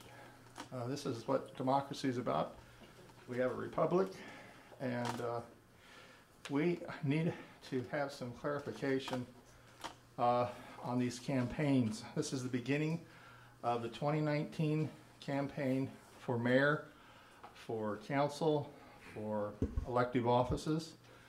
April 19th, 2019 will be the election. And consequentially, everyone here on this council, myself as a candidate and others who desire to be representing Marion, Illinois, I went over to the senior center Friday because I know people over there, and it is a area where people talk about politics as you do here. The situation being that in terms of what I encountered was confusing because I knew people there. I have had other campaigns prior to this one where I actually was there, met people, talked to them, passed out cards, and sold books because I'm an author, I write books. Well, I was told to leave after about 3 minutes being in the building. I think we need some clarification right now so that we all have the same rules to apply. I was told to leave because I was talking about my campaign. That, to me, smacks in the face of the First Amendment. What I want to know is, what are the rules for free speech in public buildings in Marion, Illinois? We have several buildings, from the Hub across the street, over at the Civic Center, the Carnegie Library, the Pavilion, other facilities that the city owns where people can communicate with other people or pass out campaign literature. And I addressed this letter to Steve Green because I think he's the authority on this as to what is acceptable, what isn't in the city. I'm not sure that if there is an ordinance against this, that it's constitutional because of the First Amendment in a public place. So please weigh in on this. I'd be really happy to hear what people have to say. There's not an ordinance. There's a federal statute that prohibits campaigning on public property in public buildings. That, if you're campaigning for you, that would be a violation of the law. You're right that you have the right to free speech, and you can communicate about different ideas at a variety of different locations. That would not be a problem. It is a problem if you're campaigning for yourself, though.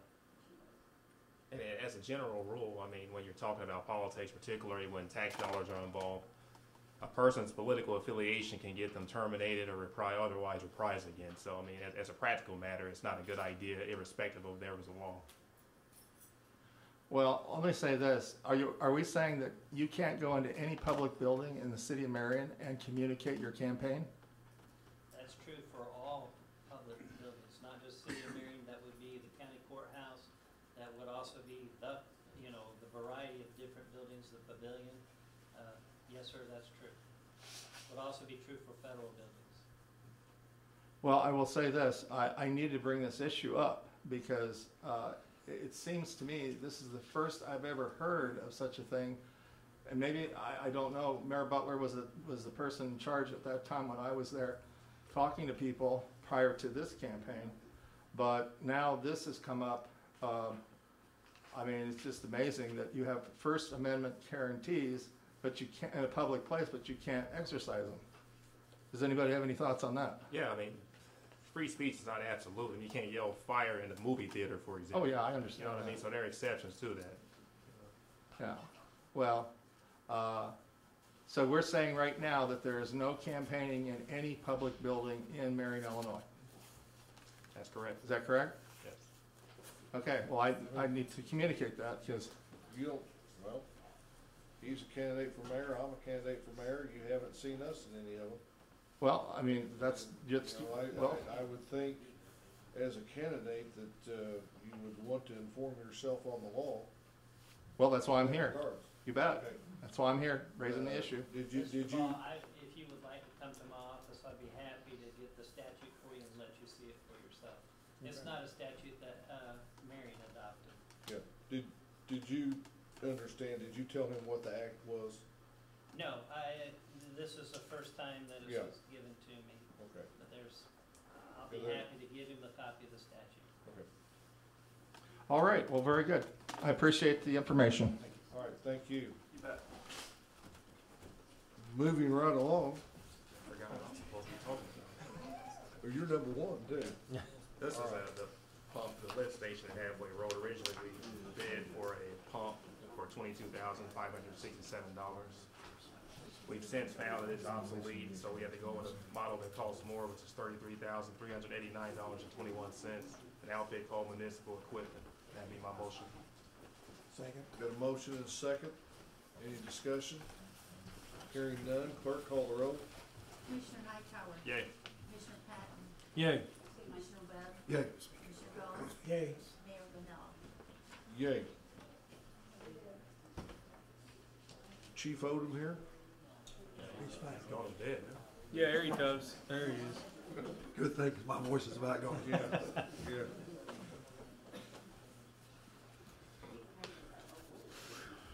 You're on, Chief. Good timing. Yeah. You have the proposal? Yeah, we're asking for council approval to accept the proposal from Whiteburg Zoning. Oh, it's in their literature, yeah. What this is, after talking with the mayor, TIF money's not necessarily available at the current time to add the addition onto the firehouse, but we was talking with Gail White about putting this set of design plans together and going ahead with it. It's not a full set of prints, it's just a set of design plans to make sure that what structurally we can do when we do get ready to add on when the money comes available.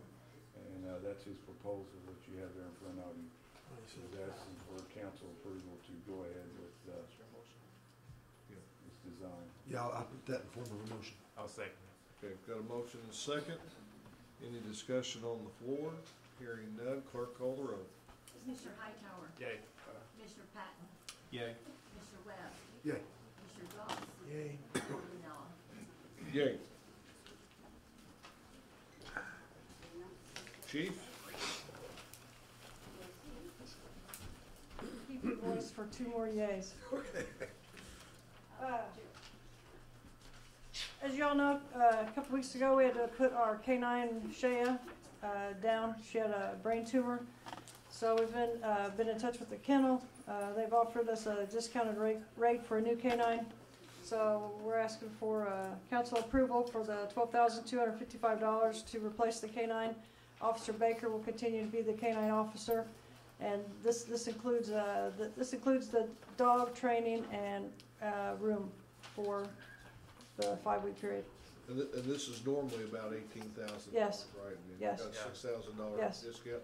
Yes. And there he is, right there behind you. That negotiated. Yeah. Yes. So Ardent Francis. Yes.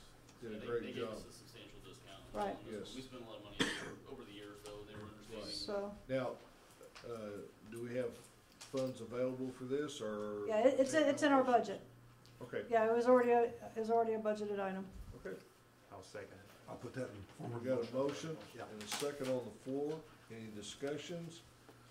Hearing none. Clerk call the roll. Commissioner Hightower. Yay. Commissioner Patton. Yay. Commissioner Webb. Yay. Commissioner Goss. Yay. Mayor Vanilla. Yay. Go ahead and let her do the next one. She's got something else on there. We do computers. Oh, yeah, go ahead. Yeah. We're going down to 3 now, or C. Next item also budgeted is to replace our MDTs in the squad cars. This is a quote for the 30 Panasonic Tough Books. This is also a budgeted item. I just want to go ahead and get it approved because it's going to take several weeks for them to put these computers together and get them to us in the stands, and we've got to take the old ones out and send them back. Yep. So this is for the Tough Books, the port replicators that the computers sit on, the docking stations, and all the mounting components. Yeah, there was a lot of negotiations that went on here with Panasonic and Terrence and Don, and I think they just, I wish they would have negotiated a little bit more, because actually this started out, what, about $86,000? And this came in this is under budgeted what she had it budgeted for. Yeah, so. Yeah, these are actually really good prices for those computers. Did a lot of talking and negotiating, and got a price down under budget. Under budget. So, it's good deal. They're needed.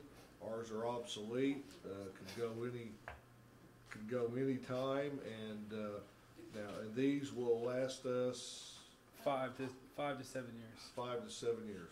Is that typical lifespan? No. That's the computer guy. No, it's not a typical lifespan. The make and model that we have now is a step model up that Panasonic gave to us at a negotiated price. That so they're built very tough to last, and they're also going to give us a warranty to make sure that we have that as well. And how long is that warranty? The 5 to 7 years. Is it? So these should far exceed the 5 year that we got out of the last group. There's solid state hard drives. I know that's kind of ticky talk, but there's no movable parts. I mean, these are easily $2,400 laptops that we were able to get for around $1,400 a laptop. When they first purchased their laptops, probably 4 years ago, I think we paid $1,300 a laptop. I mean, the horsepower that they're getting with these laptops nowadays is double, if not triple, with just a minimum increase. You won't find anybody else in Illinois buying laptops like this straight from Panasonic at that cost. Okay. Thank you. Good job, Terrence. I had to say it. Yes. It's a team effort. Yeah. Okay, and if we move into what we're working for in the future with the county e-ticketing, these are compatible. Everything that Don can ever in the police department would ever want to do or come up with, they're compatible. They're Bluetooth. I mean, they've got everything. They've got all the bells and whistles. Today. Yeah, you're right. Today. Yeah. Today. Be obsolete next year. Yeah. Next All year right. they'll be obsolete. All right. Do we have a motion on the floor? Make a motion to purchase. I'll second. You also said I'm supposed to tell you, we're gonna finance these also. And Steve is looking to do that. Yeah. Yeah, and Steve Hale's already taken care of that, so the treasurer's aware, so everything's worked out. He is the If we get council approval. Yeah. Okay. I'll second it. He already. Got a motion and a second. Any discussion? Hearing none, clerk call the roll. Commissioner Hightower? Yay. Commissioner Patton? Yay. Commissioner Webb? Yay. Commissioner Goss? Yay. And Mayor Manella? Yay. Sergeant Francis. Negotiator. Yeah. Hey, briefly, I'm the vice president of our FOP, the fraternal side, which is our local union. It's the law enforcement union. Every year we have the law enforcement gala. I know a few of you have been out there at the pavilion. This year it's going to be June the 2nd. It's basically a fundraiser that we do for what formerly was known as Shop as the Cop. It's now called Cops and Kids. It allows us the opportunity to let about 200 to 250 kids in the Williamson County area have a Christmas that otherwise wouldn't. What I'm asking for the city is if they would be willing to sponsor the event. With the sponsorship, it would include basically a table of 12. The city can pick who they want to come to the event. It's a catered meal, a great Wars of Fire, and we have a live band. There's a silent auction, all kinds of stuff that goes on out there. But the sponsorship would be $1,000, and basically that money goes back into the community. We do several different things with it, but the main thing is the Cops and Kids that we do every year.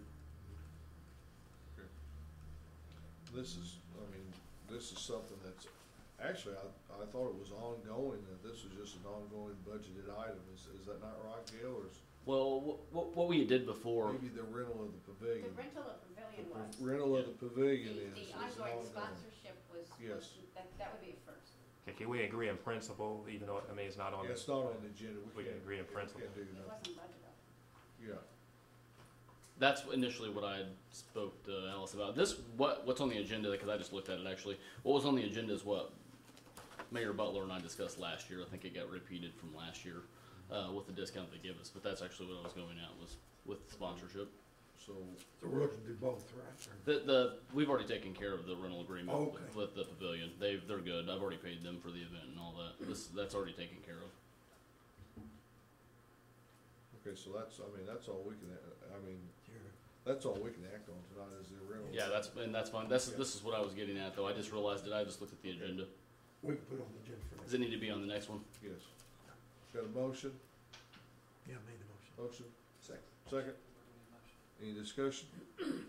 Call the roll. So your motion is to put it on the agenda next time? No, our motion is to approve them to have the rental of the pavilion at a discounted price. Now that's 3B. 3B. Johnny made a motion, Jim seconded, and it's seconded. A negotiated price for many years in the past. Okay, call the roll. Commissioner Hightower. Yay. Commissioner Patton. Yay. Commissioner Webb. Did you know? I think he said yes. Commissioner Goss. Yes. And Mayor Vanilla. Yay. I apologize, I'll look next time. Number 4, council approval of the purchase of generator for street department, costs approximately $15,000. Yes, we had one burn out, emergency purchase, so my motion, we approve the purchase of this generator for $15,000. When do we have that?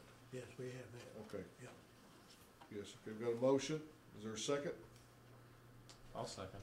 Got a motion and a second. Is there any discussion? Hearing none, clerk call the roll. Commissioner Hightower. Yay. Commissioner Patton. Yay. Commissioner Webb. Yay. Commissioner Goss. Yay. Mayor Vanilla. Yay. B? Okay, we have a dozer that is practically broken down. If we use it any further, it is gonna completely fail. So we need to buy this dozer today. They made arrangements that they will ship it to us where we can use it and still give us a $20,000 trade-in.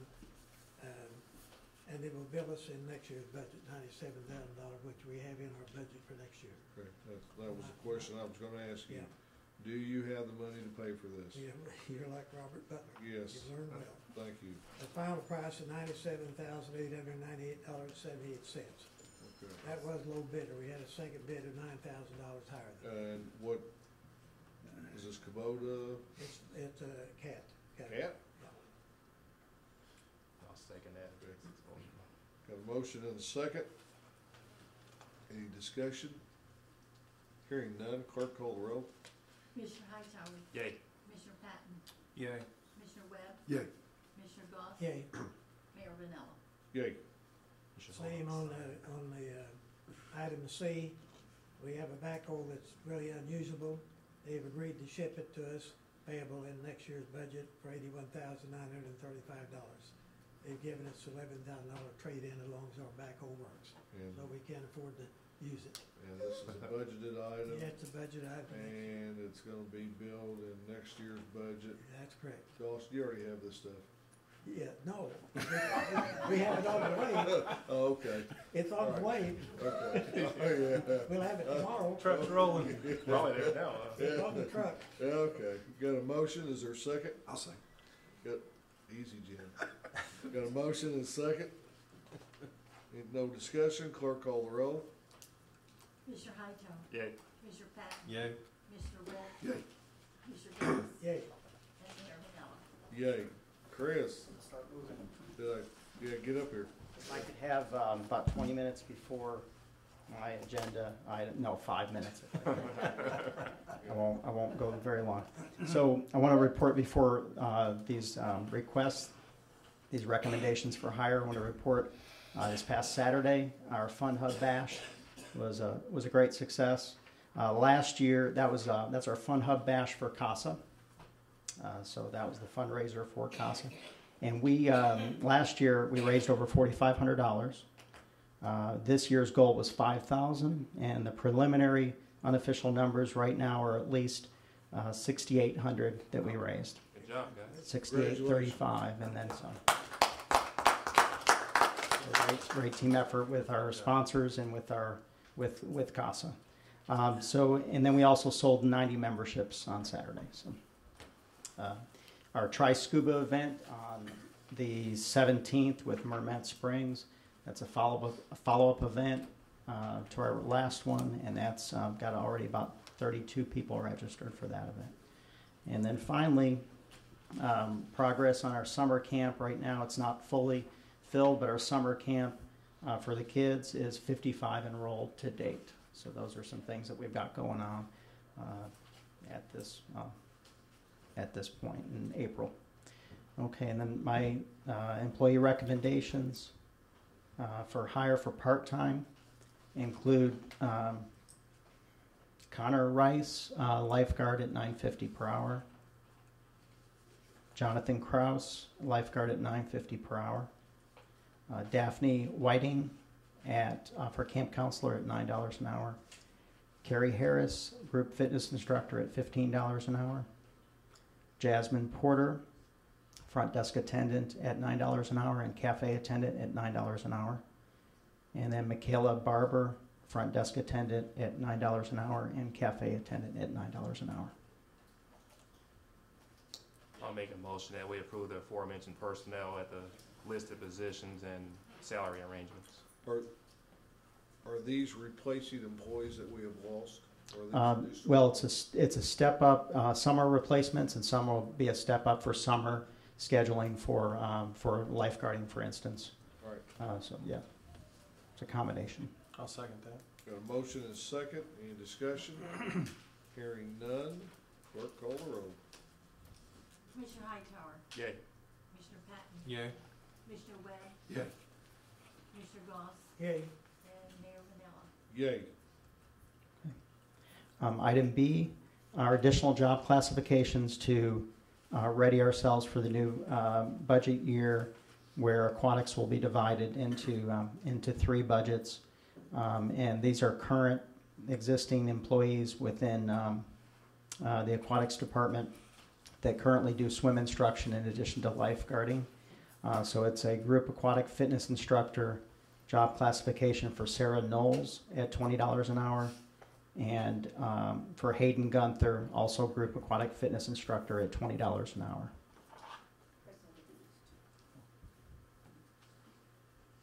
What's that? Oh, you do it so well. Go ahead. No, I was just going to say, I make a motion to approve the aforementioned personnel at the listed positions and salary arrangements. I'll second. Got a motion and a second. Any discussion? Hearing none. Clerk, call the roll. Commissioner Hightower? Yay. Commissioner Patton? Yay. Commissioner Webb? Yay. Commissioner Goss? Yay. And Okay. Mayor Vanilla? Yay. Thank you. All right, thank you. Thanks, Chris. Gail? Okay, item C is a invoice. I'm just bringing this to the council. This is an architectural invoice for services that White and Borgoni did in the preparation of the bids for the hub, for the HVAC system, and for the envelope project. And so there's like 2 bids. 2 bids. It's still 2 bills. It's from July 11th, 2017 to March 19th. So I just wanted the council to be aware of this, and that if they would approve it for submitting to pay. This will be paid out of hub TIF dollars.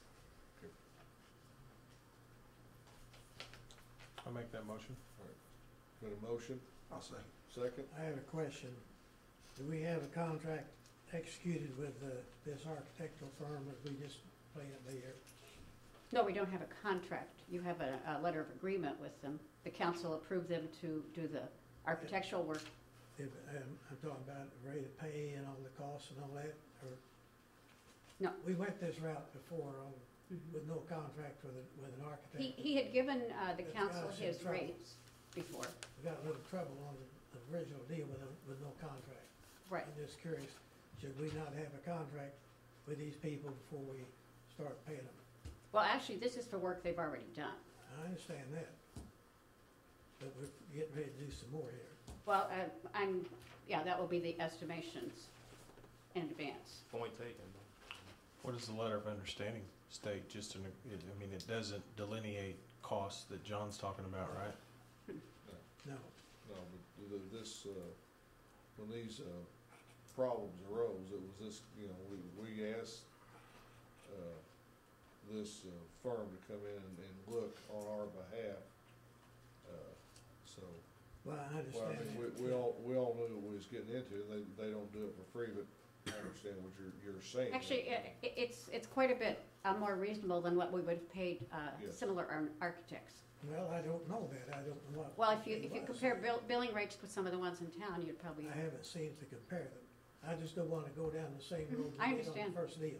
We've got ourselves in a big mess, the way we handled the first one. I don't wanna continue on this one. I have nothing against the architect. I'd just like to have it clarified where we're going. He already performed the work according to the undertaking that was Mhm. So for these services, I mean, they've already been performed at the direction of the board. Yeah, I understand that, on this one, it's true. I mean, moving forward is what you're Yeah, saying. I'm looking forward. Yeah, because the council did approve his proposals. Yeah, I understand that. With the construction phase that you're going to be taking up, there will be a contract. Right. Okay, is it my time to vote? Or did We you? haven't got a motion yet. Yeah, somebody made a motion. Yeah, I made the motion. Jimmy seconded it. Doug and Jim, we're ready to vote. Yeah. A second. Oh, we got a motion and a second. Sign By Jim. language. Yes. Okay, any more discussion? No, no, no. Point well taken. Hearing none, call the roll. Commissioner Hightower. Yay. Commissioner Patton. Yay. Commissioner Webb. Yay. And Commissioner Goss. Yay. And Mayor Renal. Yay.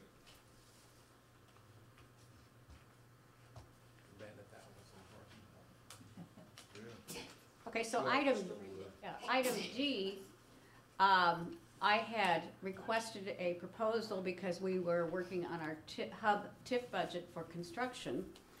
And as the council recalls, the council, White and Bargoni did come with Boyd Engineering and present their proposals. This is the estimated architectural fees for bidding and negotiation, which is currently being done, and for the construction phase and services of the hub repair project. So those are estimates because I had requested those so we could present those to Steve Hale to include in our budgeted items for our capital projects this year. So I'm submitting that as, and actually bidding and negotiation is going on right now.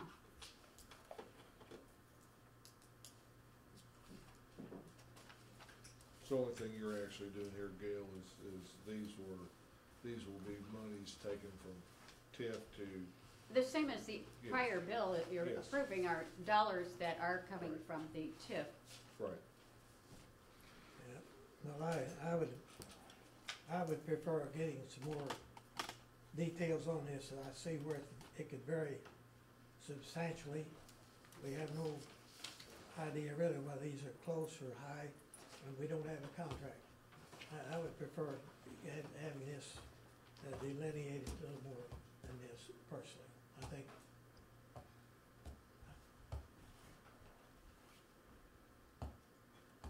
I think we need to, I would like to table it and have. Well, when the council approved the construction phase to have them bid the discussion, did the council think they were going to bid for free? And do the construction and bidding for free? I would like to have a contract, Gail. I'd like to have it spelled out. Well, I would have to what we're looking refer at. that to our city attorney. I would like to know what we're looking at. I don't want to do it like we did the first time. Typically, there is an AIA contract for these kinds of projects. I will talk to him. I haven't seen one, but I will talk to him. I understand that is his intention to do. That's right. We need it. I'd like to see it before we okay funds. Well, this isn't okay. This is an estimate, so the council's aware of what we're spending. Well, you don't need council approval for Steve to lay it back on the TIF. No, but I'm actually showing that, giving you this as an estimate of what is to come. Steve, if I'm understanding, this phase 2 of it, the 23 or whatever it is, well, all of those three numbers totaled, my math's not that good. The contract would come out of that, correct? In other words, this would cause the contract to be created. Right, Is that correct? right. It's very similar to when you Yeah. accept. So I, bid- go ahead, I'm sorry. Yeah, it's very similar to when you accept bid proposals for, Right. construction work. Accept the bid proposal, and then the contract is drafted. Yeah. Yeah. So, that being said, I'm okay to approve this with the idea that Gail will create a contract for us to go through and approve. Yeah, this is just presented as. This doesn't bind us to anything. No, it's, Right. it's an estimation as the Right. similar as we're estimating other things. So, I would like to remind the council that when they did the fire department project, you did not request them to present a contract when they did the organization and the design and architecture for the fire department. Well, I understand that, but the hub has been a problem, and I don't want to repeat it. And I'd like to have everything up, right up I can front before we appreciate that. start. Fair point. I don't think that's asking too much. No, I can appreciate that. Okay. So it would be my motion to go ahead and accept these estimated fees from White Borgnoni based on the letter that he gave me. I don't even think that you need a motion at the present Yeah, I was time. gonna ask you that. This is, so this is just for information. That's for information. Okay. Yeah, we don't need it. When the Fair enough. contract is drafted, and I've seen it, and it'll be brought to you, and then you'll have to act formally at that. Fair enough. That's right, thank you. Okay. Library, number 6. Okay, I need the council approval of a new employee, Haley Reed as a librarian 1, to begin at $11 per hour. To fill a position, the council approved the resignation previously of Celeste Seeking, so Haley Reed would be just to fill a existing position. I'll make that motion. Got a motion Second. and a second. Did you do that, Doug? Yes. Any discussion? Hearing none. Clerk call the roll. Commissioner Hightower. Okay. Commissioner Patton. Yay. Commissioner Webb. Yeah. Commissioner Goff. Yay. And Mayor Vanella.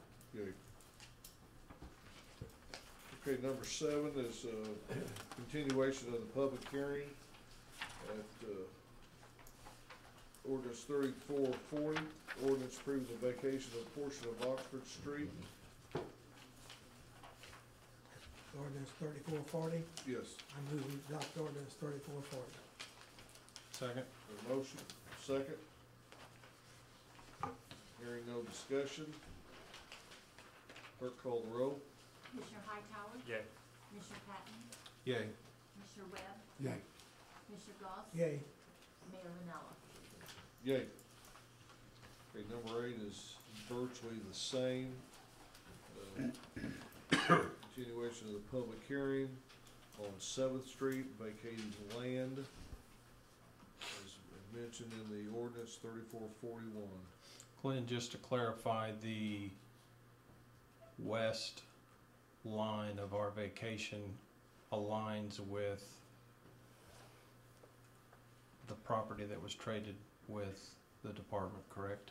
And that access control, Yes, the west line of the existing 7th Street goes within 40 or 50 feet of the old right-of-way line.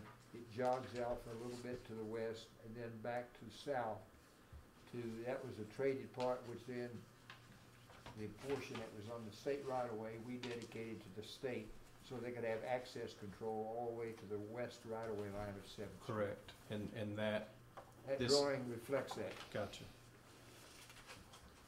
I make a motion to adopt 3441 ordinance. Got a motion I'll second. and a second. Any further discussion? Hearing none, clerk call the roll. Commissioner Hightower. Yay. Commissioner Patton. Abstain. Commissioner Webb. Yay. Commissioner Goss. Yay. And Mayor Vanella. Yay. Okay, ordinance 3342. Ordinance approving subdivision, North Hill subdivision, developed by Gary McGee.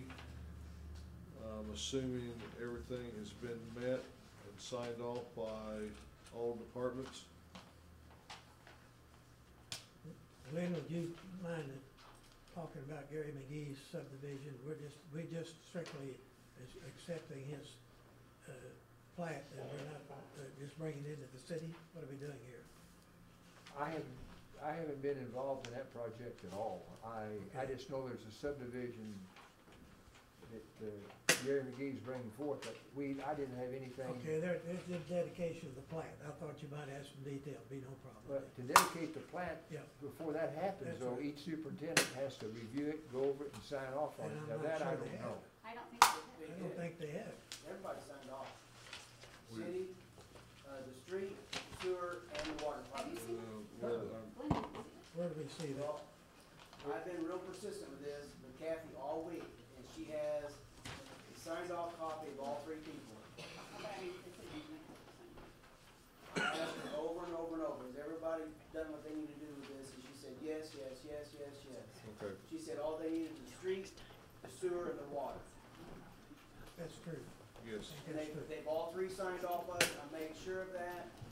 And I said, you sure Glenn doesn't need to look at it, sure, all we need is those three signatures. And we I have think you're right. I move it, adopt ordinance Well, 2342 then. But have we seen it? Yeah, it's right here. Yeah, here. Have we seen the signatures of the superintendent? They aren't signing off on anything other than when they put the street, the water in, that's when they'll sign off to it. No. Kathy was supposed to be here tonight, she Yeah. has the signatures, it's done. Yeah, that's what they told me. And in that row up there. Up here. You- Yeah, there it is. Yeah, I think everybody signed off on that end of it. They haven't approved any streets or anything yet. It is. Yep. You're saved, Gary. Or maybe Kathy's saved. We really need to work on our superintendent's Yeah. signatures. Really. Okay, gentlemen, Can't read them? Gary, the only question I had, and I know it's part of the getting approved, the cul-de-sac that you're going to extend, that surface will be concrete and with gutters? Yeah, we won't accept the street till he does that. That was my only question. Because on the plat, it says gravel, but I'm assuming that that's existing. It's existing. All it says, it's supposed to say 6 inches of concrete. I think what originally Glenn had was 2 inches of rock, 6 inches of concrete, 6 inches of rock, 3 inches of asphalt. But we went 6 inches of rock with 6 inches of concrete. That's right. So it's over and above what we had to do for the last situation. I think Doug told you 1 to 6 inches Yeah. rock. And Yeah. that's fine. I didn't see it here, so I didn't know. So I just wanted to make sure that. It doesn't say on the, what is it, 3rd page or the 4th page on the. Well, it may on that one, but the Okay. plat I've got from Well, Crawford. the one that Mr. Goss has in front of him is the one I guess the city's Okay. supposed to look at, and it is 6 inches. All right, as long as we're good. That Francis Drive is 24 feet wide already, right? I remember we went through that before. Yes, 24, yeah, That's right. we're good. Okay, we have a motion to accept ordinance 3442. 3442. We have a motion. Do we have a second? I'll second. I made it. Commissioner Goss made the motion. Commissioner Webb made the second. Any further discussion? Hearing none. Call the roll. Commissioner Hightower, Yay. Commissioner Patton, Yay. Commissioner Webb, Yay. Commissioner Goss, Yay. and Mayor Manella. Yay. Okay, item 10, resolution 2018-12, whereas the city of Marion is applying for a state of Illinois for a community development block grant program, CDBG, whereas it is necessary that the applicant must application be made and agreements entered into with the state of Illinois, whereas criteria of CDBG are such that financial participation by the grantee is required in conjunction with the CDBG funds. Now therefore it be resolved by the city of Marion does hereby commit $765,000 for use in conjunction with the Illinois Community Development Block Grant Program. You want to expand on that, Glenn, where this is going to? This is part of the halfway road? This is going to the halfway road extension project from West Main to Westminster and around. And that's from the revolving loan fund that the city has set up. Yes.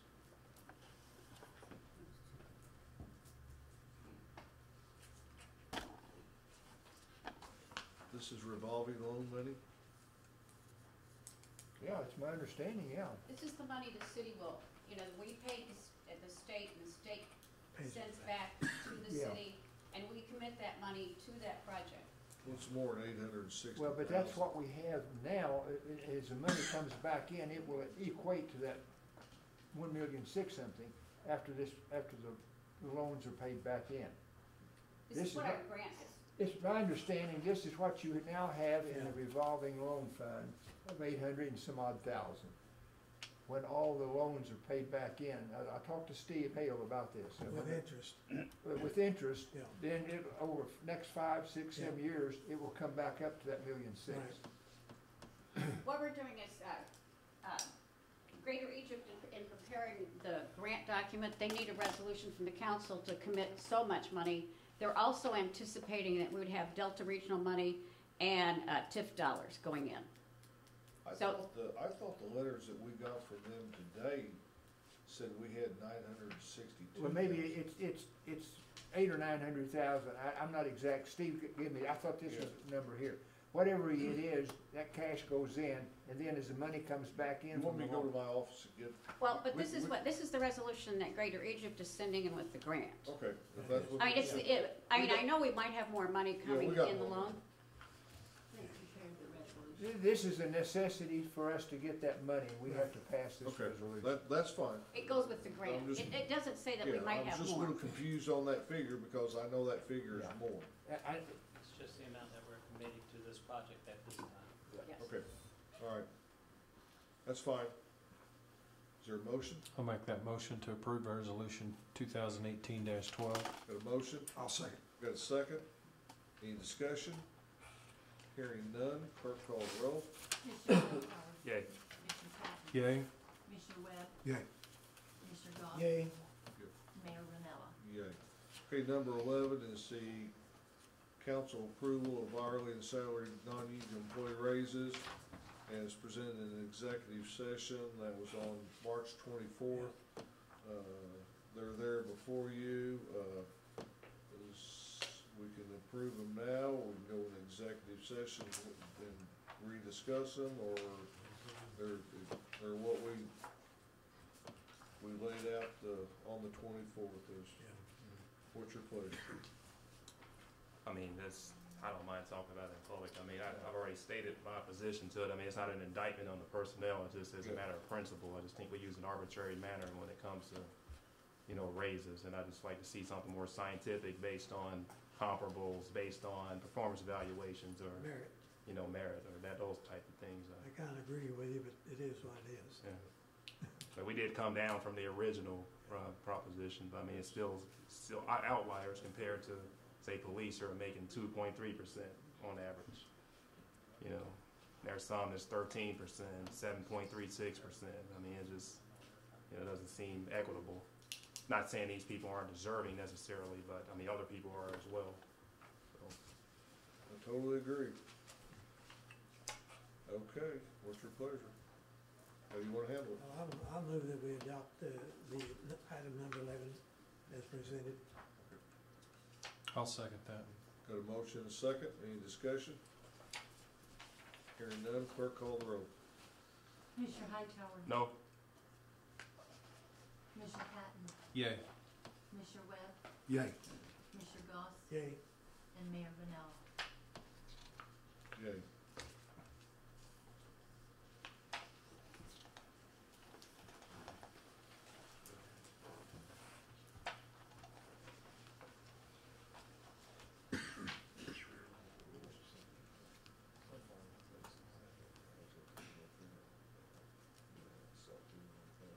Okay. I need a motion here to pay the monthly bills.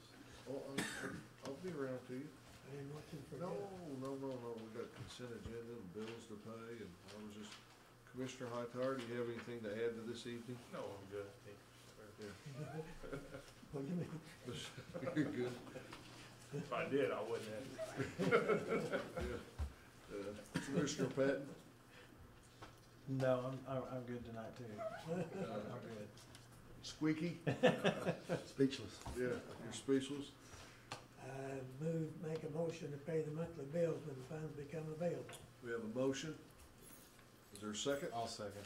We have a motion and a second. Hearing no discussion, clerk call the roll. Commissioner Hightower. Yay. Commissioner Patton. Yay. Commissioner Webb. Yay.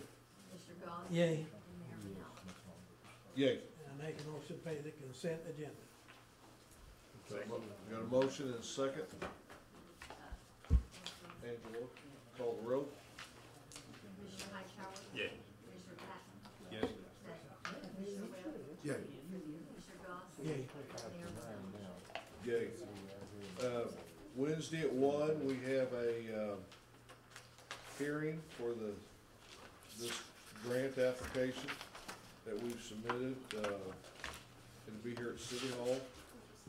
Any of you that can attend, obviously the greater Egypt would love to have you here. The more supportive, the better. Obviously, we realize you have other obligations that may not make it available for you to be here, but just to mention that we do have that Wednesday at 1, the hearing.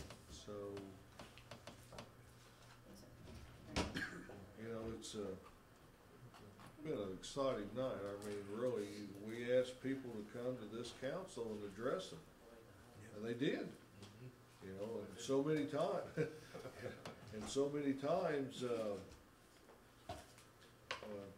nobody comes up here. We go about our business, and nobody knows what it is, unless they watch it on MediaCom or after on the city's website. What surprises me, we had more hot button issues than that, and yeah, get the same response. Yeah, I mean, yeah, that's right. We've had issues that were more of concern to the city, but with less reaction to them, or action to them. Okay, that magical motion. Angelo, you can I make heard it. a sound coming. I make the motion to adjourn. We got a motion to adjourn, and we got a second. Hal's gonna call the roll. Go ahead, Alice. Okay. One more time. Commissioner Hightower. Yeah. Commissioner Patton. No. Yes. Commissioner Webb. Commissioner Garza. Yes. And Mayor Ronaldo. Yay. Good job, Anthony. Tough meeting. Good job. Hey, Johnny, answer me a question. How do you